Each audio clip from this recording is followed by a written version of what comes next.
हाँ तो बेटा आज हम लोग क्या करने वाले हैं, आज हम क्वेश्चंस करेंगे। पहले तो क्वेश्चंस करेंगे और इन क्वेश्चन के बाद हम लोग हमारा नया टॉपिक चालू करेंगे।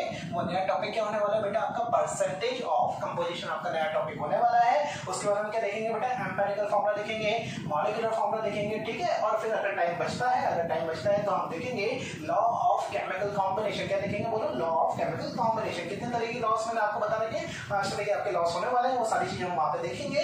पर जैसा कि मैंने आपको पिछले लेक्चर में कहा था, क्या कहा था बेटा, कि जब भी मैं नया लेक्चर बनाऊंगा तो कोशिश करूंगा कि शुरुआत में कुछ क्वालिटी वाले क्वेश्चंस मैं आपके लिए लेके आऊं। ये क्वालिटी वाले क्वेश्चंस अगर मैं आपसे करवाऊंगा शुरुआत में, सबसे पहले ही अगर हम क्वेश्चंस करेंगे तो यहीं से आपका माइंड में जो आपकी जंग लग रही है, वो जंग थोड़ी धीरे धीरे हटती जाएगी और फिर आप लोग वापस सारे कंसेप्ट को रिवाइज एक ही क्वेश्चन से कर पाएंगे, ठीक है। तो देखो अभी पहला क्वेश्चन क्या है, पहला क्वेश्चन है कि इफ सैंपल ऑफ, क्या कहना है बेटा, इफ सैंपल ऑफ हीमोग्लोबिन, है ना बेटा, हीमोग्लोबिन का आप ले रहे हो, सैंपल ले रहे हो, इस कंप्राइज्ड बाय 0.33% Fe। क्या है बेटा, एक हीमोग्लोबिन का पूरा सैंपल है, उसके अंदर Fe कितना है, 0.33% ही है। समझ पा रहे हो क्या, कि अगर मैं एक पूरा हीमोग्लोबिन लेता हूं तो उसमें Fe जो है कितना है, 0.33% है, ठीक है। चलो आगे क्या बोल रहा है, molecular mass of haemoglobin sample is 67200। देखो भाई उसका आपको क्या दे दिया, मॉलिक्यूलर मास दे दिया, कितना दे दिया, 67200 U। देखना क्या दिया है, 67200 U। तो उसका पूरा मॉलिक्यूलर का मास है,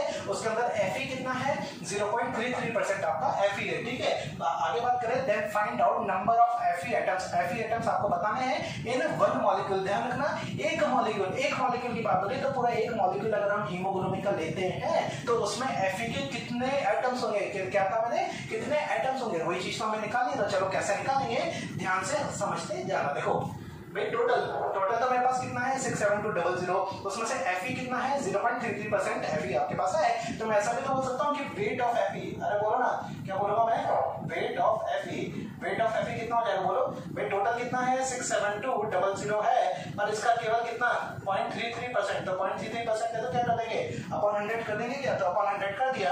तो यहाँ से क्या आ गया बोलो, वेट ऑफ Fe। अगर वेट ऑफ Fe बेटा जो इसको आप सॉल्व करेंगे तो ये आना चाहिए बेटा आपका 222U।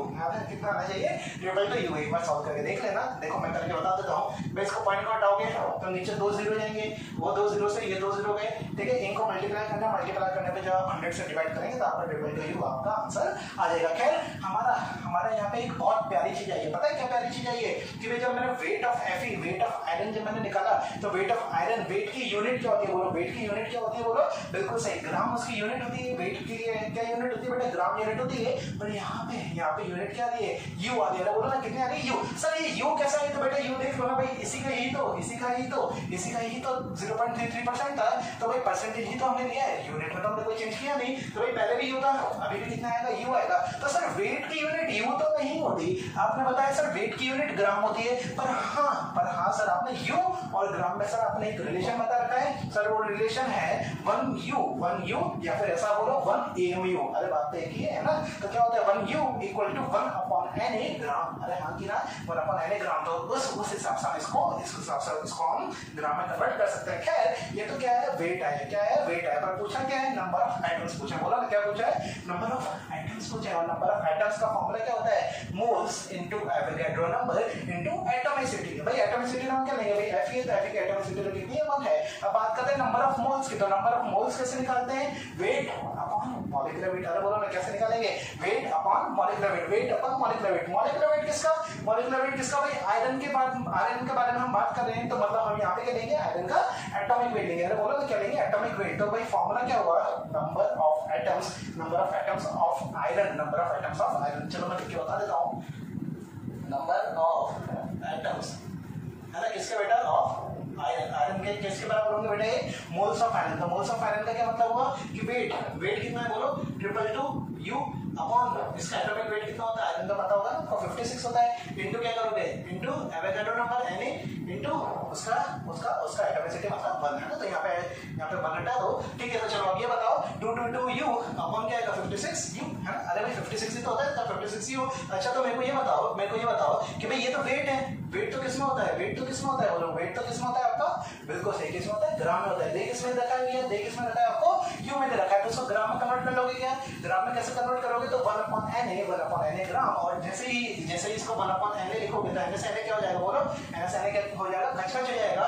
और 56 को 222 से जब आप काटोगे तो ये आएगा आपका 3.9 3.8 ऐसा समथिंग, जिसको हम अप्रोक्सीमेट हम क्या मानते हैं बोलो 4 मान लेते हैं। तो ये क्या आ गया आपके नंबर ऑफ एटम्स आ गए, बोलो ना क्या आ गया नंबर ऑफ एटम्स आ गए। कैसे किया मैं फिर बता देता हूँ भाई। पहले टोटल कितना था 67200 U था, उसका Fe कितना है केवल 0.33% आपका Fe है। तो भाई उसका 0.33% हमने निकाला तो कितना आया 222 U आ गया। हमारा क्या आ गया वेट ऑफ Fe आ गया। पर हमें वेट ऑफ Fe नहीं निकालना, हमें क्या निकालना था नंबर ऑफ एटम्स निकालना था। नंबर ऑफ एटम्स का फॉर्मूला क्या है वो मैंने आपको बता दिया, ठीक है। तो बस यहाँ से जो 4 है ये 4 क्या 4 एटम्स है किसके, अरे बोलो ना 4 एटम्स है किसके आयरन के आपके 4 एटम्स है ना। तो उम्मीद करता हूँ ये वाला क्वेश्चन आप लोग समझ गए होंगे।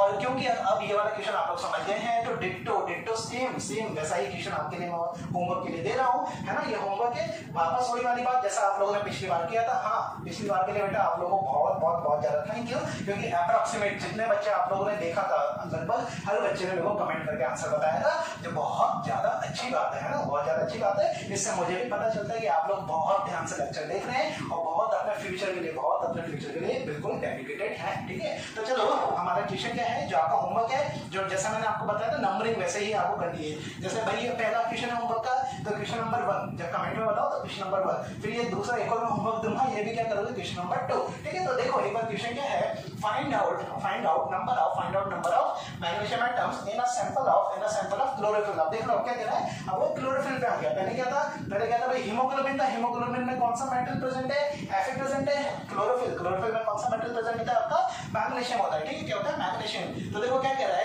कि भाई आपको नंबर ऑफ मैग्नीशियम एटम्स बताने हैं जिसमें क्लोरोफिल में जिसमें 1.2% आपके पास मैग्नीशियम है और टोटल मॉलिक्यूलर मास आपको दे रखा है कितना 48,000 है ना। और ऑब्वियसली बात उसकी यूनिट तो क्या होगी, ऑब्वियसली बात है यूनिट क्या होगी ये होगी, ठीक है। खैर तो यहाँ से आप लोग क्या करेंगे, सबसे पहली बात वही क्या कि भाई जो परसेंटेज है ना नंबर ऑफ क्या कैसे निकालोगे, सेम डिट्टो वही मेथड है। वेट ऑफ मैग्नीशियम कैसे निकालोगे 1.2 अपॉन 100, क्यों क्योंकि परसेंटेज है इनटू 48,000 यू, ठीक है। यहाँ से वेट क्या आएगा, यहाँ से वेट आएगा आपका बेटा यू, क्या आएगा यू में आपका वेट आएगा, ठीक है। अब यू में वेट आपका आ गया तो उसको करना क्या है, उसको क्या करना है बेटा, उसको क्या करना है आपको, उसको मैग्नीशियम का एटॉमिक वेट कितना है 24 से आप लोग डिवाइड कर देना। और अगर आप इतना भी कर देंगे ना बेटा तो आपका आंसर आ जाएगा। ऐसा क्यों कह रहा हूँ, क्योंकि देखो भाई 222 जो आपका आंसर था वेट का, उसको अगर केवल एटॉमिक वेट से डिवाइड कर दो ना 56 से तो भी डायरेक्ट आपका आंसर है। ये NaNO वाले के तो चक्कर ही नहीं है। तो ध्यान रखना जब भी यूनिट बहुत इंपॉर्टेंट बात मैं कहने जा रहा हूँ, डेंसिजन में लिख लेना चाहो तो कि भाई जब भी आपके वेट की यूनिट क्या आ रही हो यू आ रही हो तो डायरेक्ट भी आप लोग नंबर ऑफ एटम निकाल सकते हैं। कैसे, वेट जो है आपके यू वाली यूनिट वाला जो आपका वेट है आप क्या करोगे एटॉमिक वेट खत्म, यहीं से आगे जाए नहीं, यहीं से आ जाएगा आपका बेटा क्या नंबर ऑफ एटम। बोलो ना क्या आ जाएगा नंबर ऑफ एटम्स। तो समझ में आया ना, इजी था ना, ठीक है। तो चलो अगला क्वेश्चन क्या है, find out vapour density of a gas. भाई आपको क्या बताना है, वेपर डेंसिटी बतानी है किसकी, गैस की बतानी है, जिसमें क्या है 5600 ml। भाई 5600 ml क्या दे दिया उसने, वॉल्यूम दे दिया। और सर आपने बताया था जो आपने मोल्स का जो फॉर्मूला बताया था उसमें जो वॉल्यूम आपने बताया था 22.4 ब्रैकेट में आपने लिखा था लीटर। इसका मतलब क्या हुआ, जो भाई गिवन वॉल्यूम जो होता है वो किसमें होना चाहिए, लीटर में होना चाहिए। परसेंट यहाँ पे किसमें दे रखा है, ml में दे रखा है। तो भाई ml को हम किसमें कन्वर्ट करेंगे, सबसे पहले लीटर में कन्वर्ट करेंगे।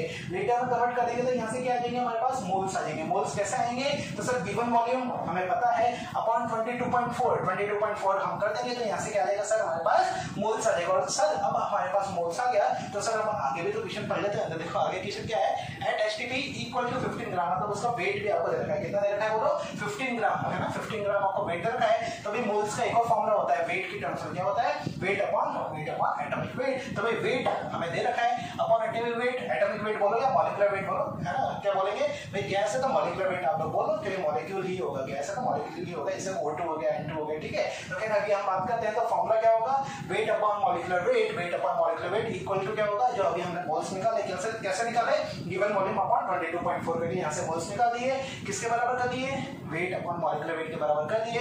वेट पता है तो यहाँ से क्या आ जाएगा मॉलिक्यूलर वेट आ जाएगा। और सर क्योंकि हमारे पास अब मॉलिक्यूलर वेट आ गया तो सर अब हम यहाँ से क्या निकालेंगे, वेपर डेंसिटी निकालेंगे। समझ में आ गया ना, क्या निकालेंगे बोलो, वेपर डेंसिटी निकालेंगे, है ना। तो उम्मीद कर रहा हूँ आप लोगों को ये वाला क्वेश्चन समझ में आ गया होगा। तो ये वाला क्वेश्चन क्या आपका होमवर्क है ना। वैसे तो मैंने आपको पूरा मेथड बता दिया, तो इसको सॉल्व ही करना है, तो सॉल्व करना बहुत ज्यादा जरूरी है। सॉल्व करोगे तो आपको सारे कंसेप्ट रिवाइज होते जाएंगे। मेरा तो मानना ही यही है, अगर आप खुद से अगर करेंगे, जैसे मैं आपको कंसेप्ट सिखा दूं, आप लोग अगर खुद से प्रैक्टिस करेंगे तो आपको ज्यादा टाइम तक याद रहेगा। ठीक है, तो खैर ये वाली हमारी सारी बातें खत्म हो गई और फिर अब हम चलते हैं बेटा नोट की तरफ। नोट की तरफ मतलब कुछ साइंटिस्ट है, जैसे कि एक हो गया बेटा बर्ज़ेलियस। क्या साइंटिस्ट हो गया? बर्ज़ेलियस। तो बर्ज़ेलियस ने खुद की हाइपोथेसिस दी, जैसे कि बेटा अगर याद करो हमने पढ़ा था एवोगाड्रो की हमने हाइपोथेसिस देखी थी। तो भाई एवोगाड्रो बाबा ने भी कुछ कहा था, ठीक है, उसके बाद बर्ज़ेलियस ने भी कुछ कहा और उसके बाद एक और आएगा लॉशमेट नंबर, है ना, क्या आएगा? लॉशमेट नंबर।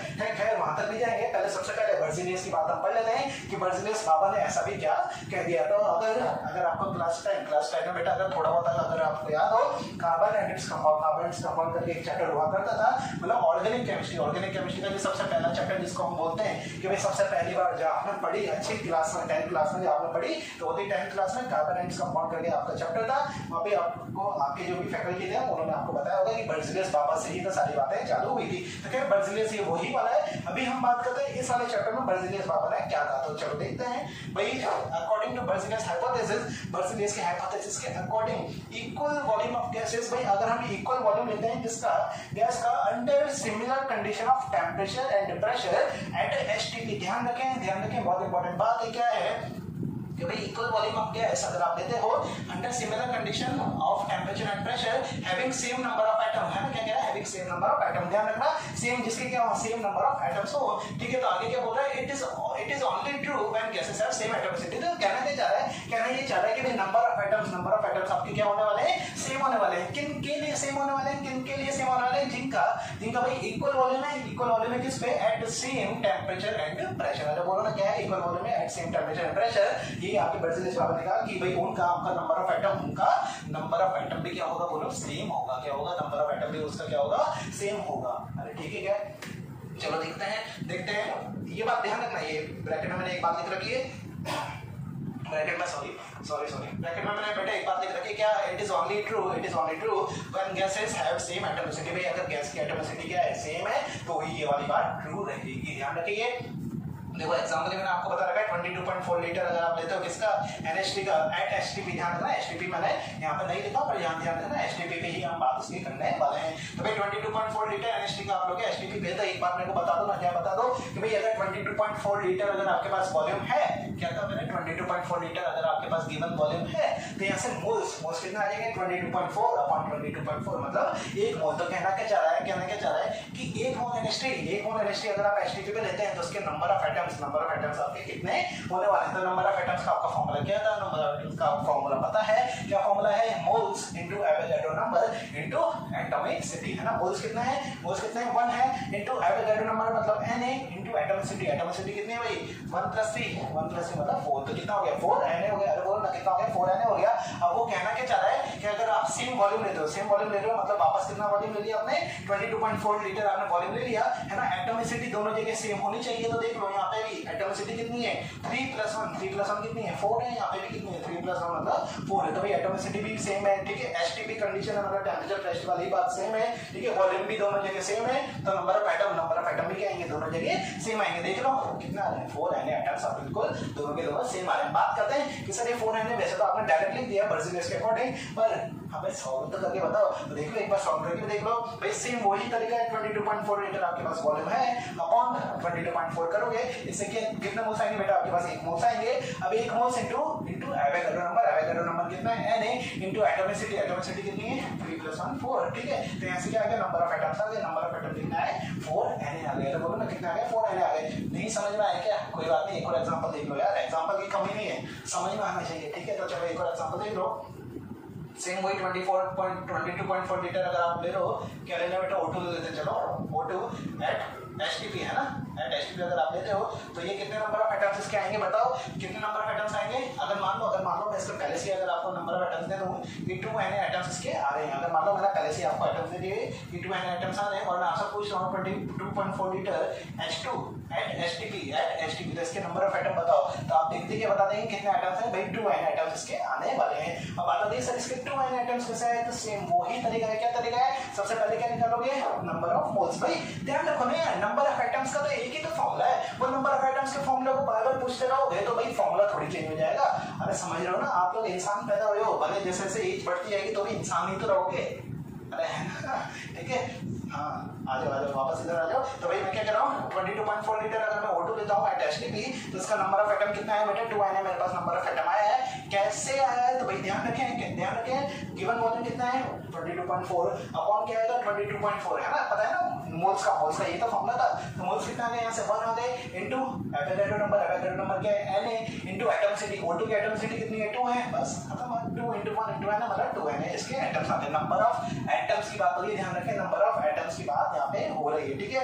बात वही है सेम 22.4 वाले में यहाँ पे वही तरीके लगाओगे तो यहाँ पे भी कितने एटम्स आ जाएंगे आपके पास 2 Na एटम्स आपके पास आ जाएंगे। ध्यान रखिएगा, समझ में आ गया ना, है ना। यहाँ से एक और अच्छी बात मैं आपको बता देता हूँ भाई, देखो बर्ज़िलियस और एवोगाड्रो में डिफरेंस कितना सा था वो चीज को हम लोग ऑब्जर्व करते हैं। देखो क्या डिफरेंस था कि बर्ज़िलियस हमने तो कहा कि भाई इक्वल वॉल्यूम अगर है आपका HTP पे अगर हम बात कर रहे हैं इक्वल वॉल्यूम की अगर हम बात कर रहे हैं जिसमें सेम टेम्परेचर रहने वाला है सेम प्रेशर रहने वाला है, ध्यान से सुना है, जिसमें क्या रहने वाला है सेम टेम्परेचर रहने वाला है सेम प्रेशर रहने वाला है, तो भाई वहां पे सेम नंबर ऑफ एटम्स आपके होंगे, है ना, सेम नंबर ऑफ एटम्स आपके होंगे। पर एवोगाड्रो बाबा के अकॉर्डिंग क्या था कि भाई यही सारी कंडीशन हो तो वहां पे क्या होगा सेम नंबर ऑफ मॉलिक्यूल होगा। बोलो ना क्या होगा सेम नंबर ऑफ मॉलिक्यूल होगा, ध्यान रखें वहां पे सेम नंबर ऑफ मॉलिक्यूल आ जाएगा, ठीक है ना, समझ गए ना।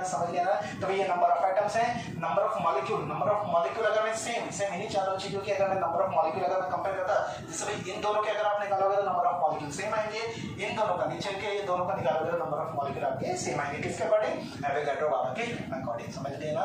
ये थी एवोगाड्रो हाइपोथेसिस। तीसरा और आखिरी वैसे तो हमारा दूसरा है पर तीसरा क्यों है क्योंकि मैंने आपको एवोगाड्रो भी बता दिया, ठीक है। तो खैर ये वाला पॉइंट क्या है कि number of molecule present in 1 ml of a gas. भाई अगर मैं 1 ml क्या कह रहा हूं मैं, अगर मैं 1 ml अगर मैं गैस का लेता हूं तो उसमें नंबर ऑफ मॉलिक्यूल कैसे निकालूंगा मैं, तो पहले तो मेरे को ये बताओ आपके पास गिवन वॉल्यूम कितना है 1 ml है ना, तो फॉर्मूला क्या होता है मोल्स का फॉर्मूला क्या है गिवन वॉल्यूम अपॉन 22.4। ध्यान रखना होता है यहाँ पे कि लीटर में हमें वॉल्यूम लेना होता है। गिवन किसमें है 1 ml में है तो भाई ऑब्वियस सी बात है उसको लीटर में आप लोग कन्वर्ट कर लेंगे। कैसे करेंगे 0.001 लीटर अपॉन क्या आएगा 22.4। तो यहाँ से तो क्या आ गया, यहाँ से क्या आ गया आपके पास बेटा मोल्स आ गए।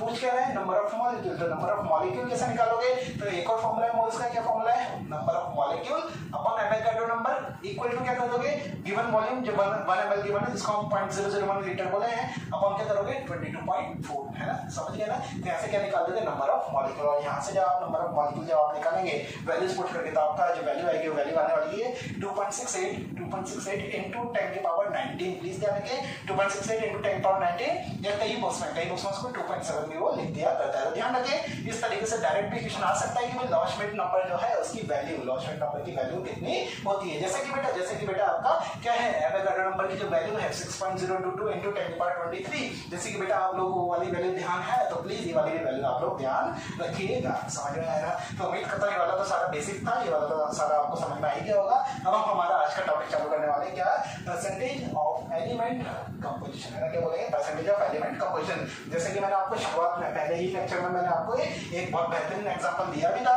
CaCO3 वाला, याद आ रहा है जब मैं आपको पूरा सिलेबस बता रहा था वहां भी मैंने आपको एग्जांपल दिया था कि भाई CaCO3 अगर मैं लेता हूं और मैं उसमें आपसे पूछूं कि भाई जो कैल्शियम है तो कैल्शियम कितना % रहा होगा तो वो किस तरीके से निकालते हैं, वही सारी बातें अब हम करने वाले हैं। काफी सारे क्वेश्चन करेंगे लेकिन बोर मत होना, मजा आने वाला है।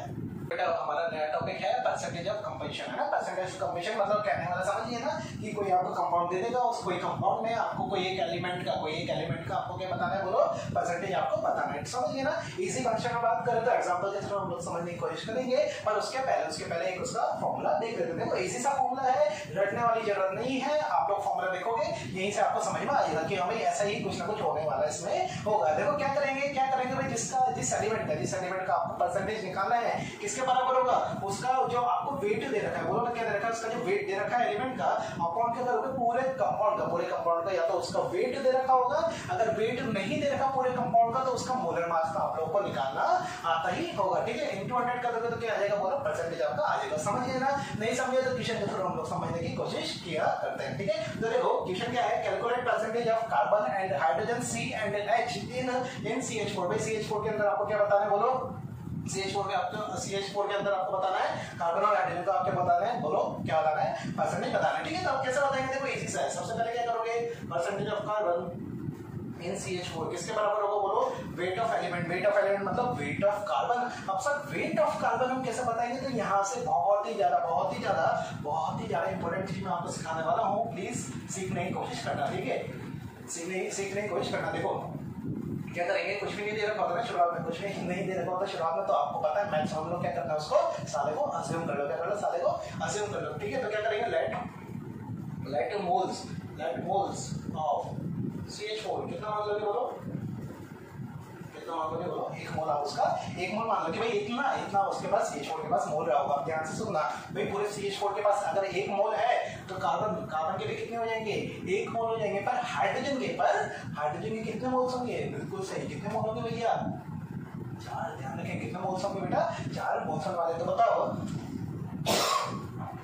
आई एम सो सॉरी बेटा, हाँ कोरोना नहीं है बे, अबे कितना गंदे लोग हुए हैं। हाँ तो देखो मैं क्या बता रहा हूँ भाई, आपको क्या बताना है, मास बताना बेटा किसका, कार्बन का।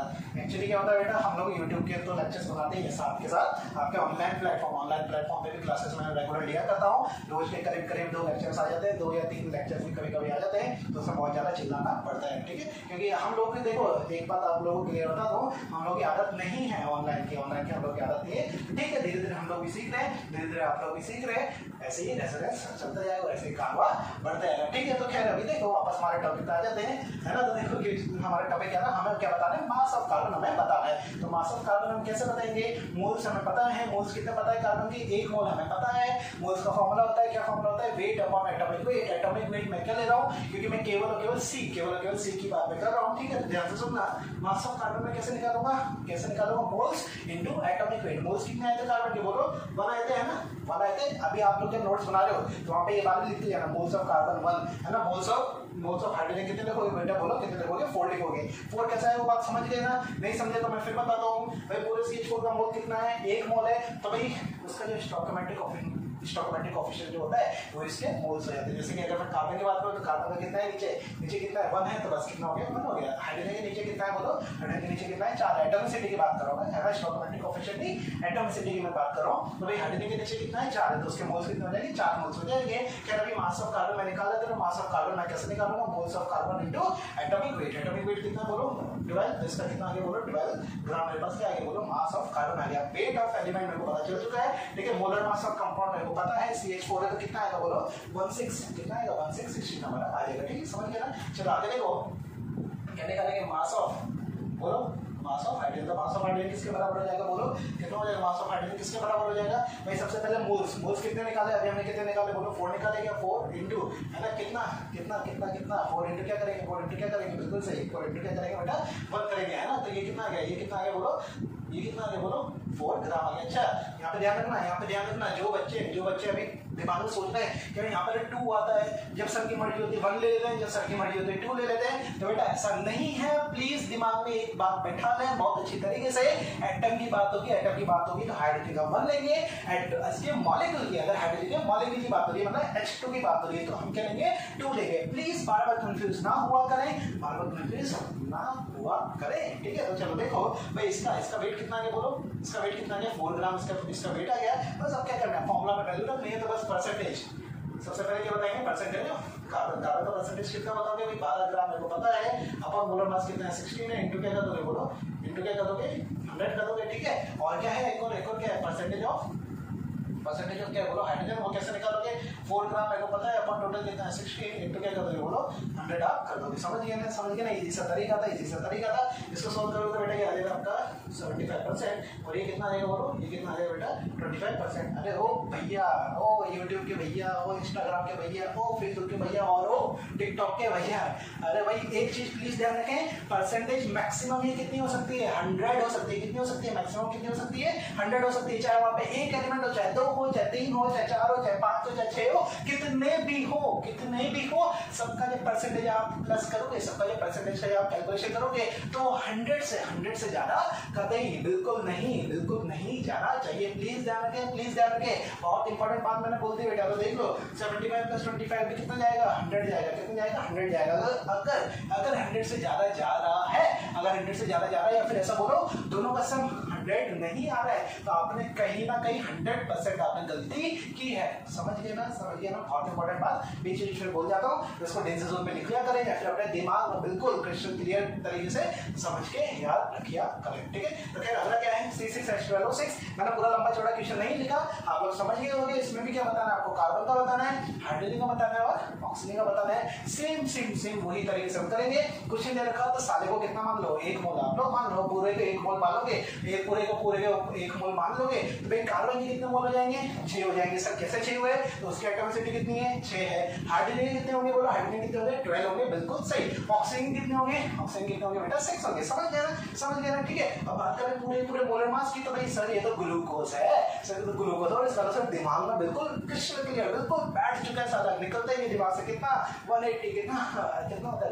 180 होता है, ठीक है। तो चलो अभी सबसे पहले हमें क्या निकालना है, रेट ऑफ एलिमेंट निकालना है। सेम वही तरीका सेम सारी की सारी चीजें होगी। तो चलिए शुरू करते हैं। इसको पूरे को क्या मान लो, ये बोलो पूरे को क्या मान लो, 1 मोल मान लो, 1 मोल मान लो। अब कितना भाई, अगर मेरे को क्या निकालना है, मास ऑफ कार्बन अगर मेरे को बताना है तो मास ऑफ कार्बन कैसे निकालोगे भाई, मोल्स कितना है उसके 6 है, इनटू क्या कर दोगे, बोलो इनटू क्या कर दोगे, 12 कर दोगे तो 72 ग्राम क्या आ गया, बोलो इसका 72 ग्राम क्या आ गया इसका बेटा, मास ऑफ कार्बन आ गया। सिमिलरली हाइड्रोजन का कैसे निकालोगे, बोलो हाइड्रोजन कैसे निकालोगे भाई, 12 उसके मोल है, इनटू 1 या 2, बिल्कुल सही, इनटू 1। समझ गए ना, सीख गए ना, ठीक है। तो ये कितना आ गया, बोलो 12 ग्राम आ गया, है ना।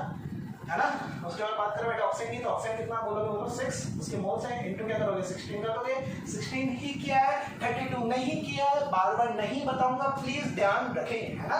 क्यों ध्यान रखेंगे भाई, एक सिंगल एटम की ही बात हो रही है ना। तो देखो 6 × 16 कितना आएगा, बोलो 96 ग्राम आपका आंसर आएगा, ठीक है। मल्टीप्लाई करके देख लेना, ये तो आता ही होगा, ठीक है। तो देखो भाई मास मेरे पास सबके आ गए, तो बस यहाँ पे रखना क्या, मास रख दो अपॉन मोलर मास, हमें पता है कितना 180 इनटू क्या कर दोगे 100 कर दोगे, आंसर आ जाएगा। करके बताओ, कर लो भाई। अगर मैं परसेंटेज कार्बन बता दो, कैसे बताओगे 72 तो इसका वेट है, अपॉन टोटल कितना है 180 इनटू क्या कर दोगे 100 कर दोगे। सिमिलरली क्या बताना है बोलो परसेंटेज ऑफ हाइड्रोजन बताया, हाइड्रोजन कैसे बताओगे भाई 12 अब क्या करोगे, बोलो 180 इनटू क्या कर दोगे 100 कर दोगे। सिमिलरली परसेंटेज किसका बताना है, अगर मेरे को ऑक्सीजन का बताना है, ऑक्सीजन कितना दे रखा है 96 दे रखा है, अपॉन क्या दे रखा है 180 दे रखा है, इनटू क्या दे रखा है, बोलो इनटू क्या दे रखा है 100 दे रखा है, ठीक है। तो कैलकुलेशंस नहीं करा, कैलकुलेशन कर लेना, एक बार क्रिस्टल क्लियर अपने दिमाग में बैठा लेना। अरे सर आप क्रिस्टल क्लियर कितनी बार बोलते हैं, तो बेटा मैं बार क्रिस्टल क्लियर जान मुझे बोलता हूँ, ठीक है। तो चलो देखो भाई तीनों को आप जब प्लस कर देंगे तो भाई कितना आना चाहिए, बिल्कुल सही 100 से ना तो ज्यादा ना 100 से कम। अरे जानता था ऑसवर्ल्ड करके एक कार्टून में आया करता था, उसमें एक आता था पेंगुइन। तो पेंगुइन क्या होता था भाई, दो चीनी शक्कर ना ज्यादा और ना कम, याद है ना। तो सेम उसी तरीके से बात है, सेम उसी तरीके से बात है। तो ये तीनों को ऐड कर देना, 100% आपका आना ही चाहिए, मतलब आपकी कैलकुलेशन बिल्कुल 100% सही है, ठीक है। तो चलो आगे बढ़ते हैं। Calculate what percentage of water of crystallisation, water of crystallisation आपको बताने किसमें FeSO4.7H2 में। तो कैसे बताएंगे, तो भैया देखना percentage of water of crystallisation, तो वाटर ऑफ क्रिस्टलाइजेशन का परसेंटेज बता रहे, तो पहले तो ये बताओ कितना वाटर है, 7 वाटर है। तो 7 वाटर है तो इसका मतलब क्या हुआ, इसका मतलब ये हुआ ना कि वाटर का तो कितना होता है 18 होता है, पर वाटर कितने हैं 7 है, तो 7 × 18 क्या करोगे 7 × 18 शायद 126 आना चाहिए, एक बार करके देख लेते हैं। 7 × 18 वाओ, ओह माय गॉड, ठीक है बिल्कुल सही है। 126 से आपका आना चाहिए। तो देखो कहने का मतलब क्या है, कहने का मतलब ये है कि भाई परसेंटेज ऑफ वाटर क्रिस्टलाइजेशन आपको बताना है किसमें, FeSO4.7H2 में। तो भाई कितना आपके पास वाटर ऑफ क्रिस्टलाइजेशन है, 126 आपके पास वाटर ऑफ क्रिस्टलाइजेशन है। टोटल कितना है FeSO4.7H2 कितना आएगा 278 आएगा, कितना आएगा 278 आएगा। कैसा आएगा देख लो, ऐसे कितना है बोलो 56 है, सल्फर कितना है 32 है, O4 है तो ऑक्सीजन कितना है 64 आ जाएगा। समझ गए, प्लस क्या कर दोगे 126 किसका वाटर का, तो ये आएगा बेटा 278 है ना, कितना आएगा 278। तो भाई ये तो क्या है टोटल है, निकालना क्या percentage of water of crystallisation. तो कैसे निकालोगे, वाटर ऑफ क्रिस्टलाइजेशन कितना है बोलो, कितना है 126 है, तो 126 अपॉन टोटल कितना है 278 इनटू क्या कर दोगे 100 का दोगे, यहाँ से क्या आ जाएगा बेटा आपका परसेंटेज में आपका आंसर आएगा। समझ गए ना, इसी सब क्वेश्चन का। चलो अगला क्वेश्चन क्या है, calculate water of crystallisation in global salt. तो ग्लोबल सॉल्ट क्या होता है बेटा, Na2SO4 डॉट क्या आएगा बोलो 10H2, याद आ रहा है ना, global salt Na2SO4 dot 10H2। समझ गया ना। चलो देखो क्या देखना है आपको, क्या देखना है वाटर डिस्टिलेशन, तो वाटर डिस्टिलेशन अभी मैंने आपको बताया क्या है, Na2SO4 डॉट 10H2O है ना, डॉट 10H2O। तो मेरे को ये बताओ क्या है कि भाई वाटर कितना है 18 है, पर 10 वाटर है, 10 वाटर तो कितना हो जाएगा 180 हो जाएगा, 180 हो जाएगा। तो 180 अपॉन क्या करना है, टोटल कितना है बोलो, टोटल कितना है इसको सॉल्व कर लेना। सो आएगा कितना 322 आएगा, ऊपर क्या आएगा बोलो 180 आएगा, इसको सोल्व कर लेना, आपका परसेंटेज में आंसर आ जाएगा। उम्मीद कर रहा हूँ समझ में आ गया होगा, बहुत ज्यादा इजी लेवल का क्वेश्चन था, इसमें ज्यादा मैं भी इस पे फोकस नहीं कर रहा। समझ तो गए होगे, उसके जो पूरा टर्म है, एजुकेशन का जो पूरा टर्म है, वहीं से सारी बातें आपकी क्लियर होगी कि परसेंटेज ऑफ वाटर डिस्टिलेशन आपको बताना है, किसमें ग्लोबल सॉल्ट बताना है। तो सबसे पहली बात है ग्लोबल सॉल्ट का आपका फॉर्मूला क्या होता है, केमिकल फॉर्मूला क्या होता है, Na2SO4 डॉट 10H2O उसका केमिकल फॉर्मूला हुआ करता है। उसमें वाटर कितना है 10 वाटर जो है अपॉन क्या करोगे, टोटल कर दोगे। टोटल मतलब कैसे किया वो समझ गए ना, कैसे किया भाई, Na का कितना होता है 23 होता है, तो 23 × 2 46 प्लस 32 प्लस 64 प्लस 180। अरे हाँ ठीक है, तो ऐसा करोगे तो 322 आ जाएगा, तो सॉल्व करना आपका आंसर आ जाएगा। समझ गए ना, मल्टीप्लाई डिवाइड वगैरह मैंने पहले लेक्चर से आपको सॉल्व करके नहीं बताया है ना, आप लोग कर देते हैं ठीक है, और बिल्कुल सही करते ही हैं। तो खैर अब इसको मिटाते हैं, अभी तो जैसे शुरुआत थी सारे टॉपिक की, अब मजा आएगा जब हम लेवल बढ़ाएंगे ठीक है। तो चलो लेवल बढ़ाते हैं। हाँ तो देखो बेटा, अब अगला क्वेश्चन क्या है, अगला क्वेश्चन है हमारा 16.5 ग्राम आपके पास क्या है बेटा, मेटल है, जो किसके साथ कंबाइन कर रहा है, आपके ऑक्सीजन के साथ कंबाइन कर रहा है, क्या फॉर्म कर रहा है 36.5 ग्राम ऑफ इट्स ऑक्साइड, भाई 35.6 ग्राम उसके ऑक्साइड का वो फॉर्म कर रहा है। आगे पूछ रहा है calculate percentage of oxygen in its metal oxide, क्या बता रहा है कि भाई ऑक्सीजन का आपको क्या बताना है, परसेंटेज बताना है। तो अभी तो हमने बात की थी, क्या बात की थी कि परसेंटेज ऑफ एनी एलिमेंट, कोई से भी एलिमेंट का अगर आपको परसेंटेज बताना है, कोई से भी कंपाउंड में, तो कैसे बताएंगे परसेंटेज ऑफ यहाँ पे क्या बताना है, ऑक्सीजन का बताना है। तो क्या लिखेंगे, percentage of oxygen equal to क्या होगा, वेट ऑफ ऑक्सीजन। आप देखो यहाँ पे क्या है, वेट ऑफ ऑक्सीजन अपॉन क्या आएगा, वेट ऑफ कंपाउंड या फिर मोलर मास ऑफ कंपाउंड। अब बताओ मेरे को यहाँ पे बहुत ध्यान से आप लोग ऑब्जर्व करना है, क्या ऑब्जर्व करना, यहाँ पे क्या दे रखा है 35.6 ग्राम, किसका दे रखा है, ये किसका दे रखा है, बिल्कुल सही, किसका है, ऑक्साइड का, मेटल ऑक्साइड का आपको इतना वेट दे रखा है, मतलब वेट ऑफ कंपाउंड दे रखा है, क्या दे रखा है, वेट ऑफ कंपाउंड दे रखा है। तो ध्यान रखना, इसलिए मैंने यहाँ पे लिखा था कि या तो वेट ऑफ कंपाउंड आपको दिया होगा, नहीं दिया तो हमें मोलर मास निकालना आता है। मोलर मास की यहाँ जरूरत नहीं पड़ेगी, क्यों नहीं पड़ेगी, क्योंकि डायरेक्टली मेरे को क्या पता है, बोलो डायरेक्टली मेरे को क्या पता है, वेट ऑफ कंपाउंड मेरे को पता है, कितना पता है 35.6। बात है कि वेट ऑफ ऑक्सीजन मेरे को निकालना है, तो वेट ऑफ ऑक्सीजन में कैसे निकालूंगा, तो थोड़ी बहुत मैथ्स यहाँ पे रहेगी। एक्चुअली ये वाला क्वेश्चन मैथ्स का ही है, जैसे केमिस्ट्री में आ गया। तो देखो क्वेश्चन क्या है, क्वेश्चन ये है कि भाई अगर मान लो मेरे पास पूरे, देखना बहुत इजी तरीके से मैं आपको बताऊंगा, अगर मान लो एक पूरी चीज है मेरे पास 35.6 ग्राम की, क्या था मैंने, एक पूरी चीज है 35.6 ग्राम की, वो दो चीजों से मिलकर बनी है, क्या था मैंने, एक जो पूरी चीज है 35.6 ग्राम की, वो दो चीजों से मिलकर बनी है। एक जो है उसमें उसका वेट क्या है 16.5 ग्राम है, कितना वेट है 16.5 ग्राम है। तो बताओ कि भाई पूरे का कितना है 35.6 है, उन पूरे में से एक का तो कितना है 16.5, तो दूसरे का बचे हुए का कितना आएगा, बिल्कुल सही, डिफरेंस कर देना, और डिफरेंस जब आप करोगे मतलब क्या होगा 35.6 माइनस 16.5, तो ये कितना आएगा 19.1, कितना आएगा बोलो 19.1 आपके पास वेट आ गया। किसका वेट है, वेट ऑफ ऑक्सीजन। ध्यान रखिए क्या है, वेट ऑफ ऑक्सीजन। जब आप आंसर लिखते हो तो पूरा मेथड आपको लिखना बहुत ज्यादा कंपलसरी है। क्यों कंपलसरी है, क्योंकि अभी मैं आपको बोल रहा हूँ, आप लोग समझ पा रहे हैं, हर एक बात अभी आपके दिमाग में है, पर जब 3 महीने बाद 4 महीने बाद आप लोग वापस रिविजन करना चालू करेंगे, तो आप जब डायरेक्ट वैल्यू देखेंगे कि 19.1, तो आपके दिमाग में एकदम से आएगा कि यार ये 19.1 आया कैसे। तो इसलिए मैं आपको बोलता हूँ एक बात, छोटी सी अगर कोई बात होती है तो उसको लिखा करो, लिखोगे तो ध्यान रहेगा। क्यों लिखोगे भाई, हम नोट्स बना कर रहे हैं, नोट्स इसलिए तो बना रहे हैं इससे आगे जब हमें रिविजन करना पड़े तो हमें सारी चीजें क्लियर होती जाए। समझ गए ना, देखो छोटी सी बात है पर बड़ी बात है, ठीक है। तो देखो मैं यहाँ पे ऊपर मैं लिख ही देता हूँ, यहाँ पे क्या लिखोगे, वेट ऑफ, क्या बोलो ना, वेट ऑफ ऑक्सीजन है ना, वेट ऑफ ऑक्सीजन अपॉन क्या आएगा बोलो, वेट ऑफ कंपाउंड, और यहाँ पे क्या आ जाएगा बोलो इनटू 100। इससे क्या है, परसेंटेज ऑफ ऑक्सीजन। अरे बोलो क्या आ गया, परसेंटेज ऑफ ऑक्सीजन। तो परसेंटेज ऑफ ऑक्सीजन, तो यहाँ से वेट ऑफ ऑक्सीजन कितना आया था, माइनस किया था, किसको माइनस किया था, पूरे को, उसमें से वो वाला माइनस किया था, तो ये आया था बेटा 19.1 अपॉन कितना है, टोटल कितना है 35.6 इंटू क्या कर दोगे बोलो, इंटू क्या कर दोगे 100 आप कर देना, इंटू 100 आप कर देना। उम्मीद करता हूँ समझ में आ गया होगा। आंसर नहीं निकालता मैं, हर बार नहीं निकालता, नाराज मत हुआ करो। मेरा काम है आपको कंसेप्ट सिखाना और मेरे को 100% पता है कि आप लोग पूरा कंसेप्ट आप लोग समझ गए होगे, समझ गए ना, बिल्कुल सही। ठीक है, तो चलो आगे बढ़ते हैं। अब देखो नया हमारा फॉर्मूला क्या है, नया फॉर्मूला है हमारा मिनिमम मोलर मास। अरे बोलो ना किसका है, मिनिमम मोलर मास। तो देखो नाम से ही समझ में आ रहा है कि भाई मिनिमम है, क्या है बोलो मिनिमम है। और मिनिमम मतलब सबसे छोटा क्या हो सकता है, बोलो ना क्या हो सकता है, भाई मिनिमम कितना हो सकता है, 1 हो सकता है। तो इसका फॉर्मूला में 1 का बहुत बड़ा इंपॉर्टेंट रोल है। कैसे इंपॉर्टेंट रोल है, तो देखो फॉर्मूला क्या है, परसेंटेज ऑफ एलिमेंट अगर मैं निकालूंगा तो क्या है 1 into gram atomic mass of that element. अरे बोलो ना क्या है 1 into gram atomic mass of that element. तो भाई एलिमेंट का ग्राम एटॉमिक मास मतलब कुछ नहीं, एटॉमिक मास ही है, यूनिट क्या है ग्राम है। ठीक है, समझिए ना। अच्छा नीचे क्या आएगा, ग्राम molecular mass of compound. Gram molecular mass of compound मतलब वही है, देखो अरे चीजें वही है, बस उसको थोड़ा और मॉडिफाई करके हमने लिख दिया। ठीक है, into 100 का तो आंसर आ जाएगा। चलो करके देखते हैं।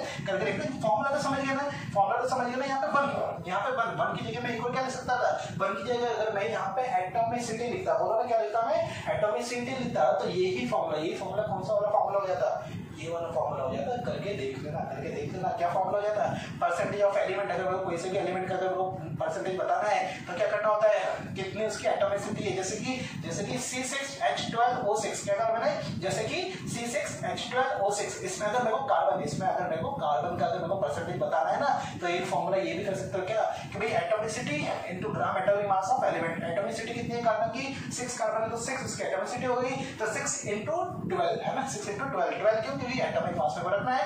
अपॉन क्या आएगा, बोलो अपॉन क्या आएगा, पूरा उसका ग्राम मॉलिक्यूलर मास किसका कंपाउंड का। तो C6H12O6 का कितना होता है 180 होता है, into 100 करो आंसर आ जाएगा, है ना। तो ये तो क्या था परसेंटेज ऑफ एलिमेंट। पर हमें क्योंकि क्या बताना है, मिनिमम मोलर मास हमें बताना है, तो यहाँ पे एटॉमिसिटी क्या रख दोगे, बोलो एटॉमिसिटी क्या रख दोगे, यहाँ पे 1 रख दोगे, और 1 रख दोगे तो सेम वही तो फॉर्मूला बन जाएगा। क्या फॉर्मूला बन जाएगा, 1 into gram atomic mass of that element upon क्या आएगा ग्राम molecular mass of that compound into 100। Percentage कर ले तो into 100 हमेशा होगा, ध्यान रखिएगा। ठीक है, तो चलो अभी हम क्वेश्चन करेंगे। तो एक बात ध्यान रखना, यहाँ पे वो कभी भी आपसे ये नहीं पूछेगा परसेंटेज ऑफ एलिमेंट बताओ, इतना अभी इजी क्वेश्चन नहीं पूछेगा। वो क्या पूछेगा भाई, इसी फॉर्मूला से वो एक चीज पूछ लेगा, क्या gram molecular mass of compound. भाई gram molecular mass of compound का मोलर मास कितना रहा होगा शुरुआत में, जिसके अंदर वो परसेंटेज आपको दे देगा कि भाई मिनिमम इतना परसेंटेज आपके पास रहा होगा। नहीं समझ में आ रहा है, कोई बात नहीं, क्वेश्चन करते हैं उससे बहुत जल्दी समझ में आ जाएगा। देखो क्वेश्चन क्या है, कंपाउंड ऑफ नाइट्रोजन।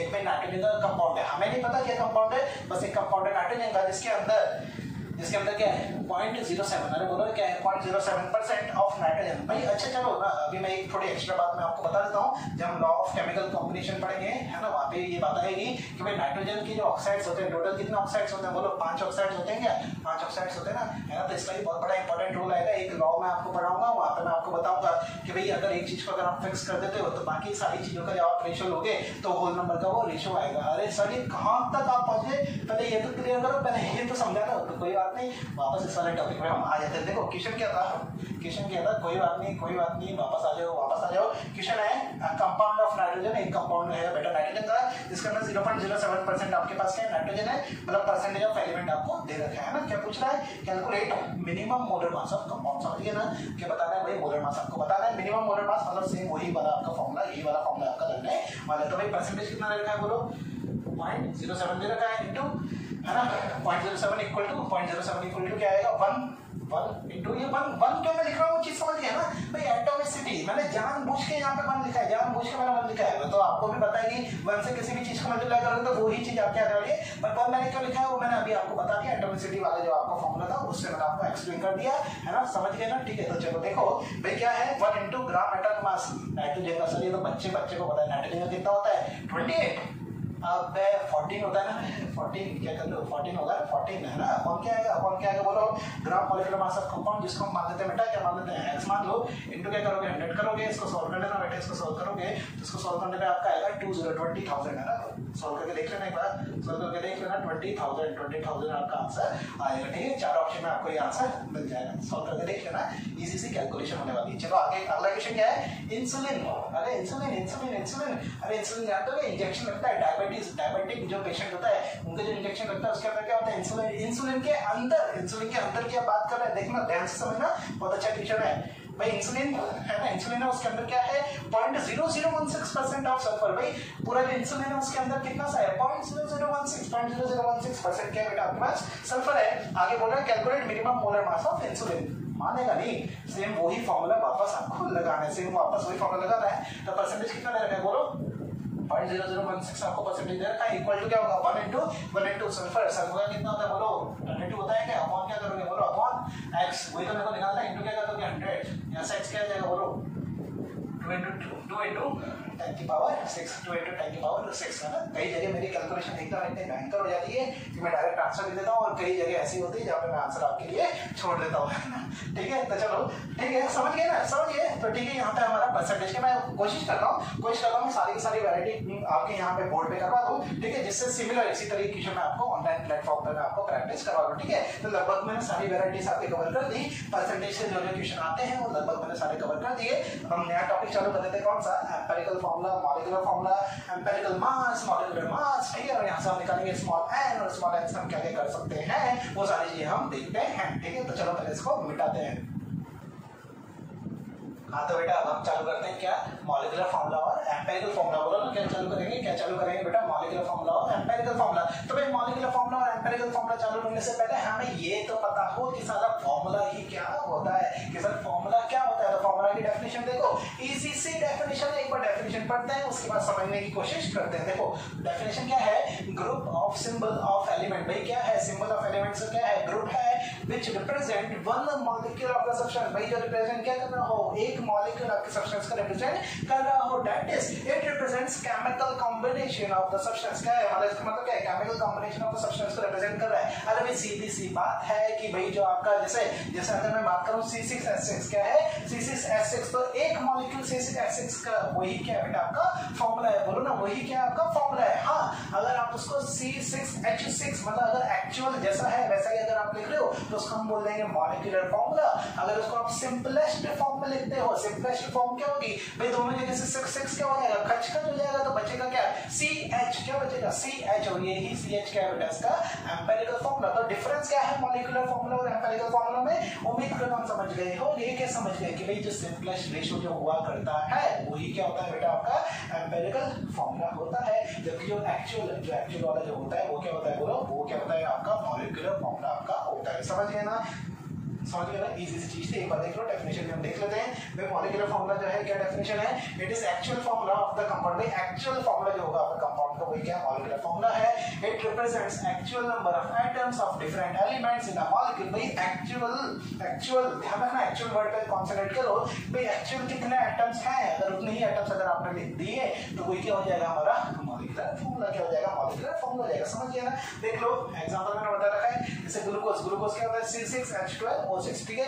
यूरिया क्या है NH2CO NH2 है ना, क्या है NH2CONH2, ठीक है, ये क्या यूरिया है, ठीक है। उसके बाद बात करें बेंजीन का, जैसे कि अभी मैंने आपको बताया क्या C6H6 क्या है C6H6, समझिए ना, समझिए, ठीक है। तो चलो अगला क्या है एम्पिरिकल फॉर्मूला, जैसे कि मैंने आपको बताया है क्या कि सिंपलेस्ट रेशियो होता है बेटा, बोलो ना क्या होता है सिंपलेस्ट रेशियो होता है। जैसा कि मैंने आपका एग्जांपल बताया बेंजीन का, सिमिलरली उसी तरीके से ग्लूकोज का भी एग्जांपल हो सकता है। क्या भाई ग्लूकोज क्या होता है C6H12O6, तो इसका शॉर्ट क्या बनेगा, तीनों जगह से कॉमन क्या है 6 आ रहा है, तो 6 की टेबल से खच कर दो तो बचेगा क्या CH2O। अरे बोलो ना रेशियो क्या हो गया 1:2:1, जबकि पहले क्या था 6:12:6। अरे भाई रेशियो तो अभी भी वही है ना, अरे बोलो रेशियो तो अभी भी वही है, डिफरेंस क्या है सिंपलेस्ट हो गया, क्या हो गया सिंपलेस्ट हो गया। पहले देखो कितना खतरनाक लग रहा था 6:12:6, क्या है 6:12:6, इसका मतलब क्या है C6H12O6, समझ गया ना। जबकि अभी मैं क्या बात कर रहा हूँ सिंपलेस्ट, तो सिंपलेस्ट क्या होगा 6 की टेबल आपको आती है, 6 की टेबल से खच कर दो तो क्या बचेगा 1:2:1, समझ गए ना, समझ गए। तो बस ये क्या हो जाएगा बेटा आपका एम्पिरिकल फॉर्मूला हो जाएगा। और एम्पिरिकल फॉर्मूला आपके पास आ गया तो एम्पिरिकल वेट आप लोग निकाल लेंगे। कैसे निकाल लेंगे भाई CH2O क्या है CH2O, तो भाई C का क्या है 12 है, H का क्या है 2 है, ऑक्सीजन का कितना है 16 है, तो बताओ कितना होगा 12 + 2 + 16 30 30 आपका आंसर आ जाएगा। समझ गए 30 तो क्या हो गया एम्पिरिकल वेट हो गया मॉलिक्यूलर वेट अगर मैं आपसे पूछता तो मॉलिक्यूलर वेट तो किसका निकालते हैं, मॉलिक्यूल का निकालते हैं। किसका निकालते हैं, मॉलिक्यूल का। मतलब C6H12O6 का अगर आप निकालते कितना तो आपको पता है 180 आपको आपके पास आ जाता है। तो देखो ना यहाँ से भी आप लोग निकाल सकते हैं क्या, क्योंकि 180 क्या था, मॉलिक्यूलर वेट था। एम्पिरिकल वेट कितना है, 3030 है। तो भाई जब दोनों को जब आप डिवाइड करोगे 180/30 जब आप करेंगे तो वैल्यू कितनी आएगी, 6 आएंगी। तो यहाँ से भी आपकी एक बात क्लियर होती है, क्या क्लियर होती है कि भाई जब आपने सिंपलेस्ट रेशियो जो आपने निकाला होगा तो वहां पे आपने किससे डिवाइड किया होगा, आंसर क्या है 6 से। आंसर क्या है 6 है। तो बेटा ये जो वैल्यू आती है कौन सी value, molecular weight upon empirical weight करके जो वैल्यू आती है उसको हम स्मॉल n किससे, स्मॉल n से हम रिप्रेजेंट करते हैं। और ये हमेशा क्या होती है बेटा, हमेशा होती है इंटीजर। क्या होती है, बोलो मेरे साथ, क्या होती है, हमेशा इंटीजर होती है। ठीक है, अच्छा मैं ऐसा भी लिख सकता हूँ, एम्पिरिकल फॉर्मूला जो है उसको मैं कैसा लिख सकता हूँ, जो ब्रैकेट में क्या लिखूंगा, CH2O। क्या लिखा मैंने, धीरे धीरे मैं बोलता हूँ, CH2O है ना, ब्रैकेट लिखा, ब्रैकेट के नीचे मैं क्या लिख दूंगा, 6। क्या लिख दूंगा बेटा, 6। यहाँ पे 6 क्या है, वही n वाली वैल्यू। जैसे कि एक और एग्जांपल से अगर मैं बताऊं, बेंजीन का क्या होता है, C6H6। ठीक है, ये तो आपका मॉलिक्यूलर फॉर्मूला है। एम्पिरिकल क्या हो जाएगा, 6 से खर्च हो जाएगा तो बचेगा क्या, CH। क्या बचेगा, CH बचेगा। तो एम्पिरिकल फॉर्मूला क्या है, CH। या एक और तरीका क्या होता है लिखने का, CH पूरा ब्रैकेट, जैसे ब्रैकेट CH ब्रैकेट क्लोज, और ब्रैकेट क्लोज यहाँ पे करो तो वहां पे नीचे सबस्क्रिप्ट में क्या लिखोगे, बोलो 6 लिखोगे। समझ में आ गया, 6 कैसा आया, स्मॉल n की वैल्यू से 6 आया। कैसा आया, molecular weight upon empirical weight. Molecular weight कितना है, C6H6 बेंजीन है तो 78 आ जाएगा। अपॉन क्या आएगा, CH कितना 13 है तो 78/13 करोगे तो 6 भी। यहाँ से भी आपका आंसर आ रहा है। तो समझ गए ना जो बात आपको समझाना चाह रहा हूँ। उम्मीद करता हूँ आप लोग बहुत अच्छी तरीके से समझ गए होंगे।